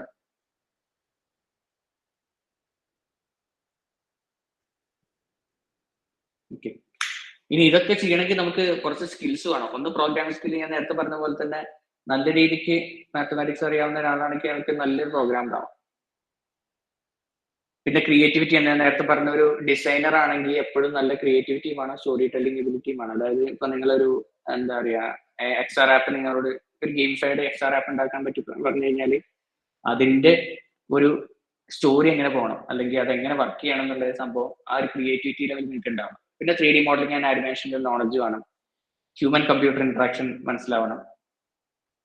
പിന്നെ continuous learning ability and adaptability, ഇതൊക്കെ ബേസിക്കലി എല്ലാ ഫീൽഡാണെങ്കിലും എന്ത് ഫീൽഡാണെങ്കിലും അതിലൊക്കെ ആവശ്യമുള്ള കാര്യമാണ്.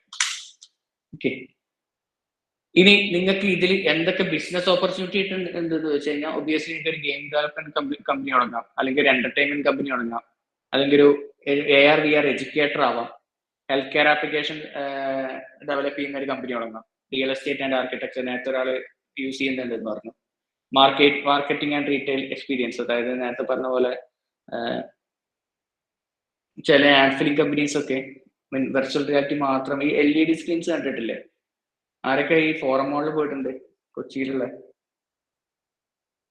കൊച്ചിയിലെ ഫോറം മോളിന്റെ ഫ്രണ്ടിൽ വലിയൊരു LED സ്ക്രീൻ ഉണ്ട്, ഒരു 3D എഫക്റ്റ് ഒക്കെ തരുന്ന ഒരു LED സ്ക്രീൻ. ഓക്കെ, അതൊക്കെ ഇപ്പോഴത്തെ മാർക്കറ്റിംഗ് ടെക്നോളജീസ് ആണ് അതൊക്കെ. പിന്നെ ഒബ്വിയസ്ലി നിങ്ങൾക്ക് ഇതിനെപ്പറ്റി ഒരു ഐഡിയ ഉണ്ടെങ്കിലല്ലേ നിങ്ങൾക്ക് ഇതിനെ ഫണ്ട് ചെയ്യാനും കാര്യങ്ങളൊക്കെ പറ്റുള്ളൂ.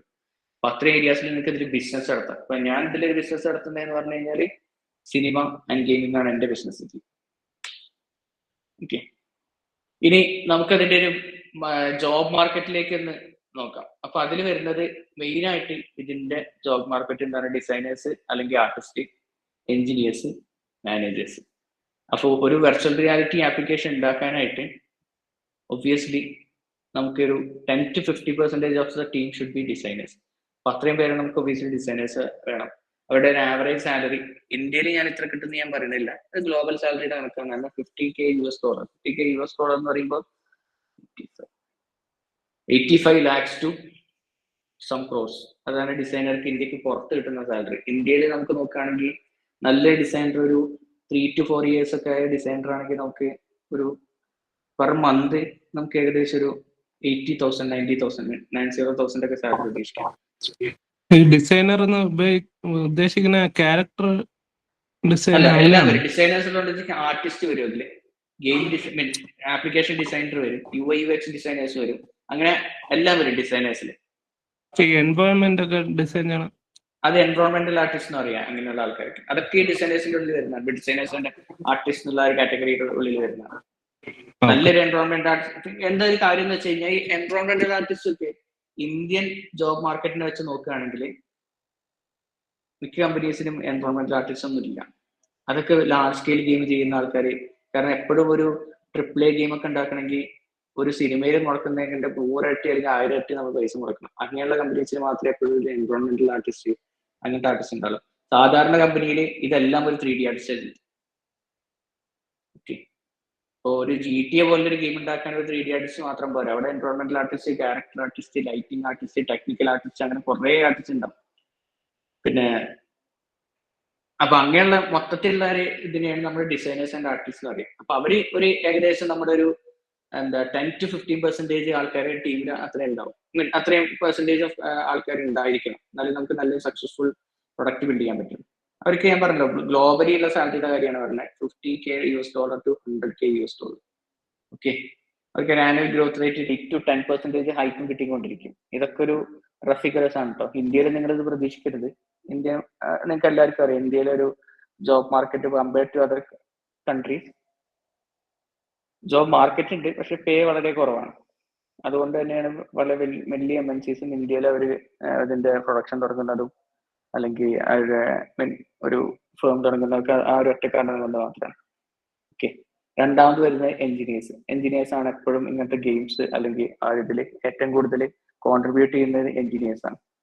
ഇപ്പൊ 30 to 40% of the team will be engineers. അവർ ഏൺ ചെയ്യുന്ന സാലറി എന്ന് പറഞ്ഞു കഴിഞ്ഞാൽ $60K to $120K. അങ്ങനെ പറയുമ്പോൾ ഇന്ത്യയിൽ നിങ്ങൾക്ക് ഇതിന് ഒരു ഗെയിം ഡെവലപ്പർ ആയി കഴിഞ്ഞു കഴിഞ്ഞാൽ എന്ത് സാലറി കിട്ടും എന്ന് വെച്ച് കഴിഞ്ഞാൽ, കൊച്ചിയിലാണെങ്കിൽ ഞാൻ ഓപ്പൺ ആയിട്ട് പറയുകയാണെങ്കിൽ നിങ്ങൾക്ക് സ്റ്റാർട്ടിങ്ങിൽ ഒരു 20K ഒക്കെ കിട്ടുള്ളൂ. ഓക്കെ, അതന്നെ നിങ്ങൾ ബാംഗ്ലൂർ പോയിട്ട് ഫസ്റ്റ് ആയിട്ട് കയറുകയാണെങ്കിൽ 50-60K കിട്ടും. ഇനി അതന്നെ ഡൽഹിയിലൊക്കെ പോവുകയാണെങ്കിൽ ഏകദേശം. ഇനി അതൊക്കെ പോട്ടെ, നിങ്ങളൊരു 5 years പ്ലസ് എക്സ്പീരിയൻസ് ആയി പറഞ്ഞു കഴിഞ്ഞാൽ നിങ്ങൾക്ക് പിന്നെ നിങ്ങൾ ചോദിക്കുന്ന സാലറി നിങ്ങൾക്ക് തരും. അതാണ് ഈ ഒരു ഫീൽഡിന്റെ പ്രത്യേകത. കാരണം എന്താണെന്ന് വെച്ച് കഴിഞ്ഞാൽ ഇന്ത്യയിൽ ഗെയിം ഡെവലപ്പേഴ്സ് കുറവാണ്. ഇപ്പൊ പിന്നെ കുറെ ഇൻസ്റ്റിറ്റ്യൂട്ടും കാര്യങ്ങളൊക്കെ ഈ ഒരു ഗെയിം ഡെവലപ്മെന്റ് കോഴ്സ് തുടങ്ങിയോണ്ട് there will be a slight difference.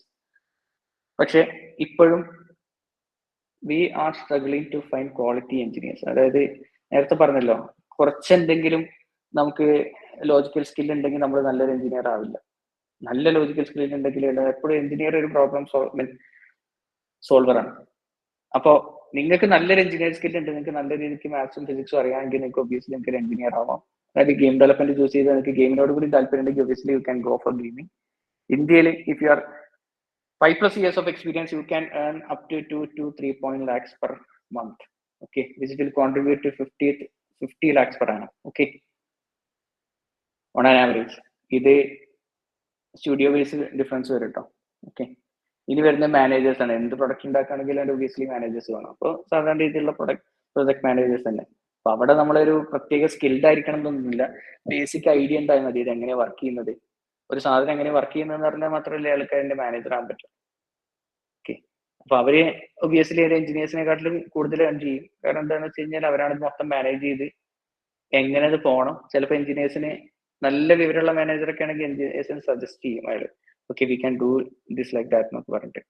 Okay, അപ്പൊ ആ ടീമിന്റെ ഒരു 5 to 10% എപ്പോഴും മാനേജേഴ്സ് ആയിരിക്കും. എന്തെങ്കിലും ക്വസ്റ്റ്യൻസ് ഉണ്ടോ?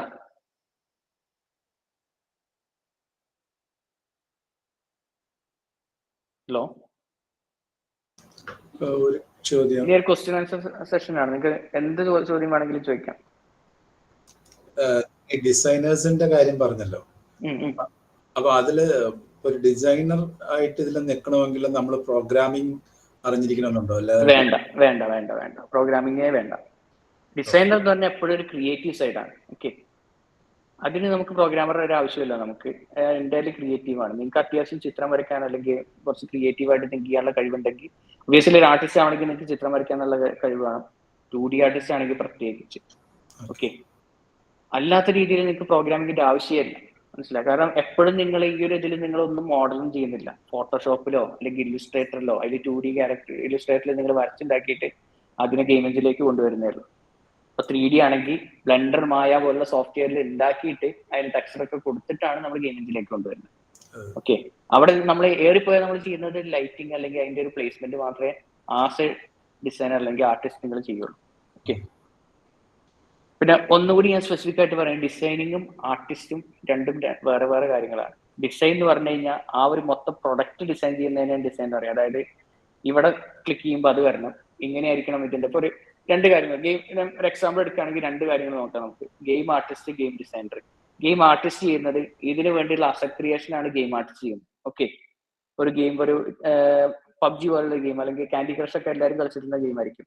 കാൻഡി ക്രഷിൽ ഗെയിം ആർട്ടിസ്റ്റ് എന്താ ചെയ്യുന്നതെന്ന് വെച്ച് കഴിഞ്ഞാൽ അത് എന്താ പറയാ, അതിന്റെ ആ ഒരു കാൻഡീസ് ഉണ്ടാക്കുക, അതിന്റെ UI ഉണ്ടാക്കുക, ആ ഒരു സ്വൈപ്പ് ചെയ്യുമ്പോൾ ഒരു ആനിമേഷൻ വരുന്നുണ്ട്, ആനിമേഷൻ ക്രിയേറ്റ് ചെയ്യുക, അതിന്റെ VFX ക്രിയേറ്റ് ചെയ്യുക. ഇതാണ് ഗെയിം ആർട്ടിസ്റ്റ് ചെയ്യുന്നത്. നേരെ മറിച്ച് ഗെയിം ഡിസൈനർ ചെയ്യുന്നത് ഒരു ലെവൽ കഴിഞ്ഞു കഴിഞ്ഞാൽ എത്ര ഗോൾഡ് അല്ലെങ്കിൽ പോയിന്റ്സ് യൂസർക്ക് കൊടുക്കണം, അതിന്റെ ഒരു ഫ്ലോ കാര്യങ്ങളൊക്കെ നിശ്ചയിക്കുന്നത്, എത്ര രൂപയ്ക്ക് ഓരോ ലെവൽ എങ്ങനെ വേണം, ആ ലെവലിന്റെ വോൾ ഡിസൈൻ എങ്ങനെ വേണം, വോൾ ഡിസൈൻ എന്ന് പറഞ്ഞാൽ ലെവൽ ഡിസൈനിങ് അതെങ്ങനെ വേണം, അങ്ങനത്തെ കാര്യങ്ങളൊക്കെയാണ് എപ്പോഴും ഗെയിം ഡിസൈനർ ചിന്തിക്കുന്നത്. ഇനി ഈ ഗെയിം ഡിസൈനർ എന്നുള്ള ആ ഒരു ക്വസ്റ്റ്യന് താഴെ തന്നെ കുറെ ഇതുണ്ട്. ലെവൽ ഡിസൈനർ ഉണ്ട്, പിന്നെ എക്കോണമി ഡിസൈൻ ചെയ്യുന്ന ആൾക്കാരുണ്ട്. അങ്ങനെ കുറെ തസ്തികൾ അതിന്റെ താഴ്ത്തു വരുന്നുണ്ട്. ഈ ഗെയിം ആർട്ടിസ്റ്റ് എന്നുള്ളതിലേക്കാണ് അതിന്റെ താഴെ 2D artist, environment artist, 3D artist, character artist, weapon artist, അങ്ങനെ കുറെ സബ് കാറ്റഗറീസ് അതിന്റെ ഉള്ളിലും വരുന്നുണ്ട്. ഓക്കെ, അപ്പോ പുള്ളി ചോദിച്ച ക്വസ്റ്റ്യൻ ഒരു ഡിസൈനർ ആവണമെങ്കിൽ ഡെവലപ്മെന്റ് അറിയണോ എന്നുള്ളതാണ്. ഒബ്വിയസ്ലി നോ, വേണ്ട. അടുത്ത ആള്.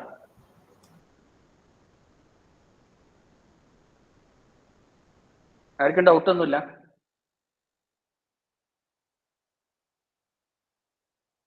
ഷൂട്ട് ചെയ്യും. Ask your question. 3D ആർട്ടിസ്റ്റിന് മെയിൻ ആയിട്ട് ഉപയോഗിക്കുന്ന ബ്ലെൻഡർ ആണോ? ബ്ലെൻഡർ മാത്രമല്ല, മായ, ബ്ലെൻഡർ, അങ്ങനെ കുറച്ചധികം സോഫ്റ്റ്വെയർസ് ഉണ്ട്. ബ്ലെൻഡർ ആണ് ഒരു എന്താ പറയാ most prominent market player blender ആണെന്നാണ് എൻ്റെ ഒരു നിഗമനം. പിന്നെ ZBrush ഉണ്ട്, പെട്ടെന്ന് പഠിച്ചെടുക്കാൻ പറ്റുന്ന ഒരു സോഫ്റ്റ്വെയർ. ZBrush എനിക്കൊന്നും മോസ്റ്റ്ലി ടെക്സ്ചറിങ്ങിന് വേണ്ടിയിട്ടല്ലേ ZBrush യൂസ് ചെയ്യുന്നത്? അല്ല, മോഡലിംഗിന് യൂസ് ചെയ്യാം. ക്ലേ പോലെ നമുക്ക് ചെയ്തെടുക്കാൻ പറ്റും. ഓക്കെ, അത് കൂടാണ്ട് ഒരുപാട് ആപ്ലിക്കേഷൻസ് വേറെ ഉണ്ട്. പ്ലാസ്റ്റിസിറ്റി അങ്ങനെ അതിന് എനിക്ക് കുറച്ച് വലിയ ഐഡിയ ഇല്ല. എനിക്ക് വേണമെങ്കിൽ ഞാൻ ചെക്ക് ചെയ്തിട്ട് ഞാൻ വേണമെങ്കിൽ പറഞ്ഞുതരാം. ഓക്കെ. അടുത്ത ആള്. Question space. Hello sir. പറഞ്ഞോ സാർ. നമുക്ക് ബിസിനസ് പരമായിട്ട് എന്തൊക്കെ ഒരു സ്റ്റാർട്ടപ്പിൽ കേരളത്തിലെ സ്കോപ്പ് എങ്ങനെയാണ് സാർ വിർച്വൽ റിയാലിറ്റി മേഖലയിൽ? വിർച്വൽ റിയാലിറ്റിയിൽ നിങ്ങൾക്ക് ബിസിനസ് പരമായിട്ട് എന്തൊക്കെ ചെയ്യാന്ന് വെച്ച് കഴിഞ്ഞാൽ നിങ്ങൾക്ക് പല ഏരിയാസ് ഉണ്ട്. ഒന്നെങ്കിൽ എഡ്യൂക്കേഷൻ ഫീൽഡിൽ, അല്ലെങ്കിൽ നിങ്ങൾക്ക് ഈ ഹെൽത്ത് കെയർ ഫീൽഡിൽ, കേരളത്തിലുള്ള കാര്യമായിട്ട് ഞാൻ പറഞ്ഞു, ടൂറിസം ഫീൽഡിലും. അപ്പൊ അതിൽ നിങ്ങൾക്ക് പ്രൊഡക്റ്റ് ആയിട്ട് എന്ത് ചെയ്യാൻ പറ്റുമെന്ന് വെച്ച് കഴിഞ്ഞാൽ, ഇപ്പോൾ നേരത്തെ പറഞ്ഞ ആർക്കിടെക്ചർ ഫീൽഡിലൊക്കെ നിങ്ങൾക്ക് വേണമെങ്കിൽ പ്രൊഡക്റ്റ് ഡെവലപ്പ് ചെയ്തെടുക്കാം. അതായത് ഇപ്പൊ കൂഹം എന്ന് പറഞ്ഞിട്ടൊരു ആപ്പ് ഉണ്ട്. ഓക്കെ, അതൊരു ചൈനീസ് ബേസ്ഡ് കമ്പനി. ഇന്ത്യക്ക് അങ്ങനെ ഒരു പ്രൊഡക്റ്റ് ഇല്ല. അപ്പൊ അങ്ങനെ ഒരു പ്രൊഡക്റ്റ് നമ്മൾ ഉണ്ടാക്കുകയാണെങ്കിൽ ചിലപ്പോൾ നമ്മൾ ഗവൺമെന്റ് ഫണ്ട് ചെയ്യും. അത് എന്താ ചെയ്യുന്നതെന്ന് വെച്ച് കഴിഞ്ഞാൽ, ഇപ്പോ ടു ബി ഫ്രാങ്ക്, ആ ആപ്പ് എന്താ ചെയ്യുന്നതെന്ന് വെച്ച് കഴിഞ്ഞാൽ, ഇപ്പൊ നിലവിൽ ഇപ്പൊ നേരത്തെ ഒരാൾ പറഞ്ഞു, അയാൾ ഇന്റീരിയർ ഡിസൈനർ ആണ് പറഞ്ഞു. സാധാരണ രീതിയിൽ നിങ്ങൾക്കൊരു ഇത് ഡിസൈൻ ചെയ്തെടുക്കാനായിട്ട് എത്ര സമയം എടുക്കും? ഇന്റീരിയർ ഡിസൈനർ ശങ്കറാണോ പറഞ്ഞത്? ഇല്ല, എത്ര ദിവസം എടുക്കും? എന്നാലും ഓൺ ആൻ ആവറേജ് ഒരു 5 to 6 days എടുക്കില്ല? 5 days എടുക്കും. ഓക്കെ, ഒരു ഫ്ലോർ പ്ലാൻ കിട്ടിക്കഴിഞ്ഞാൽ 5 to 6 days എടുക്കും അല്ലേ? അപ്പൊ ഈ കൂഹം എന്ന് പറയുന്ന സോഫ്റ്റ്വെയർ വെച്ച് ചെയ്യുകയാണെങ്കിൽ നിങ്ങൾക്ക് 6 minute മതി. ഫ്ലോർ പ്ലാൻ അപ്ലോഡ് ചെയ്യുന്നു, ബാക്കിയൊക്കെ അതന്നെ ചെയ്യും. നമുക്ക് ഇനി അത് കസ്റ്റമൈസ് ചെയ്യണമെങ്കിൽ അതിൽ 100 million കണക്കിന് അസറ്റ്സ് ഉണ്ട്. അത് വെച്ചിട്ട് നമുക്ക് മാറ്റി മറിച്ചും കസ്റ്റമൈസ് ചെയ്യാം. അപ്പൊ അത് ഒരു ചൈനീസ് കമ്പനി ഉണ്ടാക്കിയ ആപ്പാണത്. അതേപോലെ ഒരു ആപ്പ് അല്ലെങ്കിൽ പ്രൊഡക്റ്റ് ബേസ്ഡ് ആയിട്ട് ഞാൻ പറയുകയാണെങ്കിൽ, അതേപോലെ ഒരു പ്രൊഡക്റ്റ് എന്തെങ്കിലുമൊക്കെ നമുക്ക് ഉണ്ടാക്കാൻ പറ്റുകയാണെങ്കിൽ അതൊരു ബിസിനസ് ഓപ്പർച്യൂണിറ്റിയാണ്. രണ്ടാമത്, ഡിഫൻസിന് വേണ്ടിയിട്ട് നമുക്ക് വേണമെങ്കിൽ വെർച്വൽ റിയാലിറ്റി ആപ്ലിക്കേഷൻസ് ഉണ്ടാക്കാം. അവർ കൺവിൻസ്, എന്ത് പ്രൊഡക്റ്റ് ആണെങ്കിലും നിങ്ങൾ എന്ത് സർവീസ് ആണ് ചെയ്യണമെങ്കിൽ അവർക്ക് എൻഡ് പോയിന്റിൽ കസ്റ്റമേഴ്സിന് കൺവിൻസ് ആവണം. ഇപ്പോൾ ഡിഫൻസിന് വേണ്ടിയിട്ട് നിങ്ങൾക്ക് ഉണ്ടാക്കാം, ടൂറിസത്തിന് വേണ്ടിയിട്ട് ഉണ്ടാക്കാം, അല്ലെങ്കിൽ പിന്നെ റീറ്റെയിൽ ഓർ ഇ കൊമേഴ്സിന് വേണ്ടിയിട്ട് നിങ്ങൾക്ക് ഉണ്ടാക്കാം. ഇത്രയും ഏരിയാസ് ആണ് കേരളത്തിൽ നോക്കുകയാണെങ്കിൽ. പിന്നെ ഹെൽത്ത് കെയർ, ഞാൻ നേരത്തെ പറഞ്ഞ പോലെ തന്നെ health care applications. Health care എന്ന് പറയുമ്പോൾ ഫിസിയോതെറാപ്പിക്ക് വേണ്ടിയിട്ടും, അല്ലെങ്കിൽ ഹെൽത്ത് കെയർ മാനേജിന് വേണ്ടിയിട്ട്, ഹെൽത്ത് കെയർ മാനേജ്മെന്റ് അല്ല, ഈ ഒരു മെഡിക്കൽ സ്റ്റുഡൻസിന് വേണ്ടിയിട്ട് വെർച്വൽ റിയാലിറ്റി ആപ്ലിക്കേഷൻസ് ഉണ്ടാക്കുന്നവർ വേണ്ടിയിട്ട്. Okay, hope I answered your question. Okay sir. അതേപോലെ നിലവിൽ ഇപ്പം കറന്റ്ലി കേരളത്തിൽ ഇംപ്ലിമെന്റ് ആയ വിർച്വൽ റിയാലിറ്റി ബിസിനസ് ഐഡിയസിനെ പറ്റി ഒന്ന് പറയാമോ സാർ? ഓക്കെ, കറന്റ്ലി കേരളത്തിൽ ഇംപ്ലിമെന്റ് ആയെന്ന് പറഞ്ഞു കഴിഞ്ഞാൽ മിക്ക കമ്പനീസും പ്രൊഡക്റ്റ് ബേസ്ഡ് ആയിട്ട് ആരും വർക്ക് ചെയ്യുന്നില്ല. എല്ലാം ഒരു സർവീസ് ബേസ്ഡ് ആണ്. ഓക്കെ, സർവീസ് ബേസ്ഡ് എന്ന് പറയുമ്പോൾ പുറത്തുള്ള ടീംസിന് അല്ലെങ്കിൽ ഒരു കസ്റ്റമർക്ക് വേണ്ടിയിട്ട് വെർച്വൽ റിയാലിറ്റി ആപ്ലിക്കേഷൻസ് അല്ലെങ്കിൽ ഗെയിംസ് ഉണ്ടാക്കി എടുക്കുക. പിന്നെ ഒരു സ്റ്റാൻഡ് അലോൺ ഇൻഡസ്ട്രി ആയിട്ട് ഇതിനെ ഇപ്പോഴും കേരളത്തിലൊന്നും എടുത്തിട്ടില്ല. എന്താ പറയുക, ഇത് മാത്രം ചെയ്തിട്ട് അല്ലെങ്കിൽ ഇതിന് മാത്രം പ്രൊഡക്റ്റ് അവതരിപ്പിച്ചുകൊണ്ട് ചെയ്യാന്നുള്ളൊരു ഇത്. കാരണം ഞാൻ നേരത്തെ പറഞ്ഞല്ലോ, ആൾക്കാർ ഇപ്പോഴും ഇതിനെപ്പറ്റി എഡ്യൂക്കേറ്റഡ് അല്ല. അതുകൊണ്ട് തന്നെയാണ് ഈ ഹാർഡ്വെയർ ഫീൽഡിൽ വെർച്വൽ റിയാലിറ്റി ഹാർഡ്വെയർ ഉണ്ടാക്കുന്ന ആൾക്കാർ ഇപ്പോഴും ഇന്ത്യയിലെ സെയിൽ നടത്താത്തത്. അവർക്കൊന്നും പ്രോഫിറ്റ് ഇല്ല. കാരണം ആരെങ്കിലും എപ്പോഴും വാങ്ങിയിട്ട് അവർക്കൊരു കാര്യമില്ലല്ലോ. ഓക്കെ, അപ്പോൾ ഒരു സ്റ്റാൻഡ് അലോൺ ഇൻഡസ്ട്രി ആയിട്ട് ഇപ്പോഴും വന്നിട്ടില്ല. പക്ഷെ സർവീസ് ബേസ്ഡ് ആയിട്ട് ഒരുപാട് കമ്പനീസ് ഉണ്ട് ഇത് സർവീസ് ബേസ്ഡ് ആയിട്ട് ചെയ്തു കൊടുക്കുന്നത്. അതിപ്പോൾ ഫിലിമിനായിരിക്കാം, ഹെൽത്ത് കെയറിലായിരിക്കാം, അല്ലെങ്കിൽ സാധാ എഡ്യൂക്കേഷൻ ഫീൽഡായിരിക്കാം. അങ്ങനെ രീതിയിലാണ് ചെയ്യുന്നത്. അപ്പോൾ ഒരുപാട് കമ്പനീസ് ഉണ്ട്. ഇപ്പോൾ എന്താ പറയാ, സ്പെസിഫിക്കലി പോയിന്റ് ഔട്ട് ചെയ്ത് പറയുകയാണെങ്കിൽ ടിൽറ്റ് ലാബ്സ് എന്ന് പറഞ്ഞിട്ട് ഒരു കമ്പനി ഉണ്ട്, ട്രാവൻകൂർ അനലിറ്റിക്സ് എന്ന് പറഞ്ഞൊരു കമ്പനി ഉണ്ട്, കൊച്ചിയിൽ തന്നെ കുറച്ചധികം AR/VR game development AR/VR application development companies ഉണ്ട്. Okay, next. പിന്നെ കോഴ്സസ് ഒക്കെ എങ്ങനെയാണ്? ഏതൊക്കെ കോഴ്സ് കാണും? നിങ്ങൾക്ക് ഈ ഒരു സംഭവം പഠിക്കാനായിട്ട് നിങ്ങൾക്ക് ഒന്നല്ലെങ്കിൽ ഡിഗ്രി തലത്തിൽ നിങ്ങൾക്ക് ഇത് പഠിക്കാൻ പറ്റും. ഡിഗ്രി ആയിട്ട് നിങ്ങൾക്ക് BSc ഇൻ ഗെയിം ഡെവലപ്മെന്റ് അല്ലെങ്കിൽ വെർച്വൽ റിയാലിറ്റി ഒക്കെ എനിക്ക് തോന്നുന്നത് ബാക്ക് സ്റ്റേജ് ഗെയിമിങ്ങോ അങ്ങനെ ഒരു ഇൻസ്റ്റിറ്റ്യൂട്ട് ഉണ്ട്.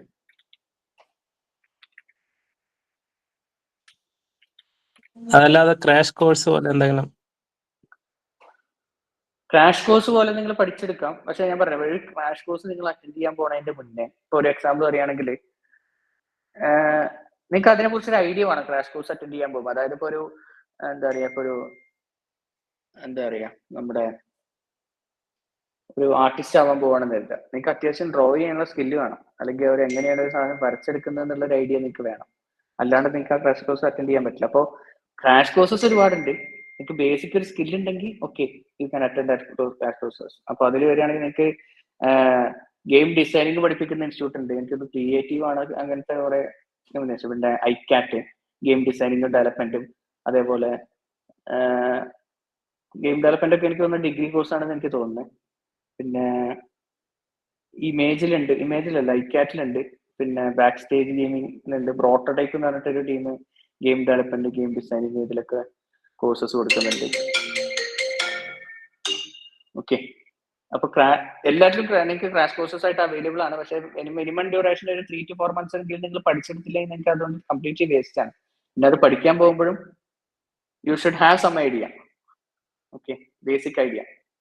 അല്ലാണ്ട് നിങ്ങൾക്ക് ഒരു ഐഡിയ ഇല്ലാണ്ട് നാളെ ഒരു ക്രാഷ് കോഴ്സ് അറ്റൻഡ് ചെയ്തിട്ട് okay I can be a game developer അല്ലെങ്കിൽ ഗെയിം ഡിസൈനർ എന്ന് പറയാൻ പറ്റില്ല. ഓക്കെ, അപ്പൊ ആദ്യം നിങ്ങൾ സെൽഫ് ലേണിംഗിലൂടെ കുറച്ച് പഠിച്ചെടുക്കുക, അതിന് ശേഷം ക്രാഷ് കോഴ്സ് അറ്റൻഡ് ചെയ്യാൻ പോകും.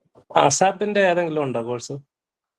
അസാപ്പിന്റെ കോഴ്സ് നിങ്ങൾ അസാപ്പിന്റെ Unity certified user VR developer എന്ന് പറയുന്ന കോഴ്സ് ഉണ്ട്.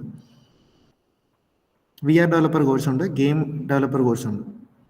ഓക്കെ, അതൊന്ന് നിങ്ങൾക്ക് എക്സ്പ്ലെയിൻ ചെയ്ത് കൊടുക്കാൻ പറ്റുമെങ്കിൽ നന്നായിരിക്കും. ഓക്കെ, ജസ്റ്റ് ടെക്നിക്കൽ സൈഡ് അല്ല, ജസ്റ്റ് ബ്രീഫ് അല്ലാതെ ബ്രീഫ് ചെയ്യുകയാണെങ്കിൽ 200 ഹവേഴ്സ് ഡ്യൂറേഷൻ ഉള്ള C# പ്രോഗ്രാമിംഗ് ലാംഗ്വേജ് ആയിട്ടുള്ള കോഴ്സാണ് Unity certified user VR developer എന്നാണ് കോഴ്സിൻ്റെ പേര്. നമുക്കിതൊരു വീക്ക് ഡേയ്സ് ബാച്ചസ് ആണ് അവൈലബിൾ ആയിട്ടുള്ളത്. ഡിസംബർ ലാസ്റ്റ് വീക്ക് നമ്മൾ ബാച്ച് കമൻസ് ചെയ്യുകയാണ്.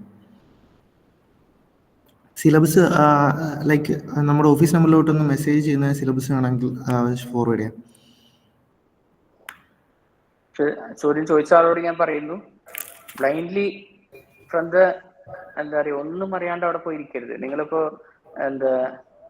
ഒരു ക്രാഷ് കോഴ്സ് അറ്റൻഡ് ചെയ്യാൻ ഒബിയസ്ലി വേറെ ഏത് ഫീൽഡിലാണെങ്കിൽ ഒരു ക്രാഷ് കോഴ്സ് അറ്റൻഡ് ചെയ്യുന്നതിന്റെ കാര്യങ്ങൾ നിങ്ങൾക്ക് ഒബിയസ്ലി അറിയാമായിരിക്കില്ല. ബേസിക് ഐഡിയ വേണം എപ്പോഴും. എന്നിട്ട് നിങ്ങൾ ആ ക്രാഷ് കോഴ്സ് അറ്റൻഡ് ചെയ്യുമ്പോൾ നിങ്ങൾക്ക് ഒന്നും കൂടി പഠിക്കാൻ പറ്റും. ഓക്കെ, അല്ലെങ്കിൽ നിങ്ങൾ അവിടെ ഒരു പകച്ച് നിൽക്കേണ്ടി വരും. അവിടെ പോയിട്ട് എന്താ സംഭവം നോക്കിയിട്ട് ആലോചിച്ച് നിൽക്കേണ്ടി വരും.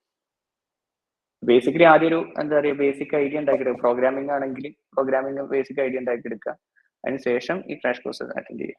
ഓക്കെ, അല്ല, എനിക്ക് പ്രോഗ്രാമിങ്ങിന്റെ താല്പര്യമില്ല. എനിക്ക് 3D മോഡലിംഗ് അല്ലെ. ഓൾറെഡി 3D മോഡലിംഗ് ചെയ്യുന്ന ആളല്ലേ? അതെ. Obviously then you can go for there are എന്താ പറയുക 3D ആർട്ടിസ്റ്റിന്റെ കോഴ്സസ് ഒക്കെ ഉണ്ട്. അത് അസാപ്പ് പ്രൊവൈഡ് ചെയ്യുന്നുണ്ടോ?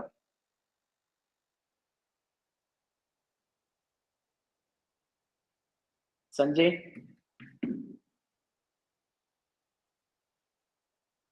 ഹലോ.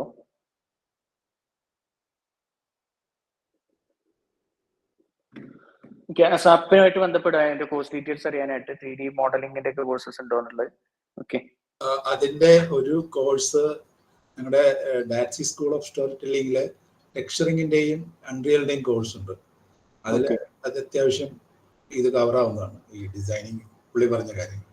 Okay okay thank. അപ്പൊ അത് ഇപ്പൊ ഞാൻ പറഞ്ഞില്ലേ, ഇത് നിങ്ങളൊരു കമ്മ്യൂണിറ്റി ബിൽഡ് ചെയ്യാനുള്ള ഒരു ഓപ്പർച്യൂണിറ്റി ആയിട്ട് എടുത്തു കഴിഞ്ഞാൽ നിങ്ങൾക്ക് ഒബിയസ്ലി എന്താ പറയാ ഇങ്ങനത്തെ കോഴ്സസിനെ കുറിച്ച് അറിയാൻ പറ്റും. വാട്സാപ്പ് പ്രൊവൈഡ് ചെയ്യുന്ന കോഴ്സസിനെ കുറിച്ചാണ് നേരത്തെ സഞ്ജയ് പറഞ്ഞത്.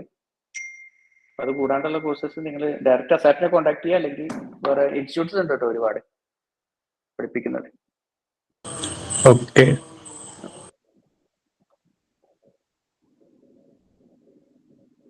അടുത്ത നെക്സ്റ്റ് ക്വസ്റ്റ്യൻ, ജോബ് റിലേറ്റഡ് ആയിട്ടോ അല്ലെങ്കിൽ സാലറി റിലേറ്റഡ് ആയിട്ടോ ആൾക്കാർക്ക് എന്തെങ്കിലും ചോദിക്കാനുണ്ടോ? നേരത്തെ ഞാൻ പറഞ്ഞ അത്രയും ഏരിയാസിൽ നിങ്ങൾക്ക് അല്ലെങ്കിൽ ഇനി വേറെ എന്താ ജോബ് ഓപ്പർച്യൂണിറ്റി ഉള്ളത് എന്നോ അങ്ങനെ എന്തെങ്കിലും സ്പെസിഫിക് ആയിട്ട് ചോദിക്കാണ്ടെങ്കിൽ ചോദിക്കാം.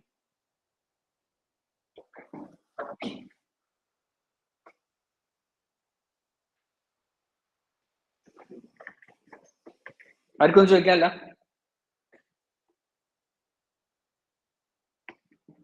Hello, okay, then that's it. Thank you. Sanjay. Sir ആ, ഓക്കെ, വൈൻഡപ്പ് ചെയ്യാം. Okay fine. Okay sir. ഇനി എന്തെങ്കിലും ഉണ്ടെങ്കിൽ എനിക്ക് പേഴ്സണൽ ആയിട്ട് ചോദിക്കാണ്ടെങ്കിൽ എനിക്ക് മെയിൽ ചെയ്താൽ മതി. എൻ്റെ മെയിൽ ഐ ഡി ആസാപ്പിൽ ചോദിച്ചാൽ മതി, അല്ലെങ്കിൽ എൻ്റെ വാട്സാപ്പിൽ എനിക്ക് മെസ്സേജ് ആയിട്ടോ. വിളിക്കുകയാണെങ്കിൽ ഒരു സ്പെസിഫിക് ടൈമിൽ വിളിക്കണേ. Okay Ranjith sir, thank you so much. വളരെ ഡീപ്പായിട്ട് ഈ ഒരു സെക്ടറിലെ നമുക്ക് കാര്യങ്ങൾ മനസ്സിലാക്കി തന്നത്. My pleasure. Thank you. Okay, അതേപോലെ ഈ വെബിനാറിൽ ജോയിൻ ചെയ്ത എല്ലാവർക്കും താങ്ക് യു സോ മച്ച്. അസാപ്പിൻ്റെ webinar virtual reality course, game developer കോഴ്സിനെ പറ്റി ഡീറ്റെയിൽ ആയിട്ട് അറിയാൻ അസാപ്പിൻ്റെ സൈറ്റ് വിസിറ്റ് ചെയ്തിട്ട് ഡീറ്റെയിൽ ആയിട്ട് എല്ലാ കാര്യങ്ങളും അറിയാം. സിലബസ് ഉൾപ്പെടെ അതിൽ നമ്മൾ പബ്ലിഷ് ചെയ്തിട്ടുണ്ട്. എന്തെങ്കിലും എൻക്വയറീസ് ഉണ്ടെങ്കിൽ അസാപ്പിൻ്റെ സൈറ്റ് അതല്ലെങ്കിൽ ഞങ്ങളുടെ ഓഫീസ് നമ്പർ താഴെ നമ്മുടെ ഡിസ്പ്ലേയിൽ കാണാൻ പറ്റും. നിങ്ങൾക്ക് മെസ്സേജ് അയക്കാം, അതിൽ വിളിക്കാവുന്നതാണ്. അപ്പോൾ ഓക്കെ, വൈൻഡപ്പ് ചെയ്യാം. Thank you Ranjith sir, thank you so much എല്ലാവർക്കും. Thank you. Have a good day. Thank U.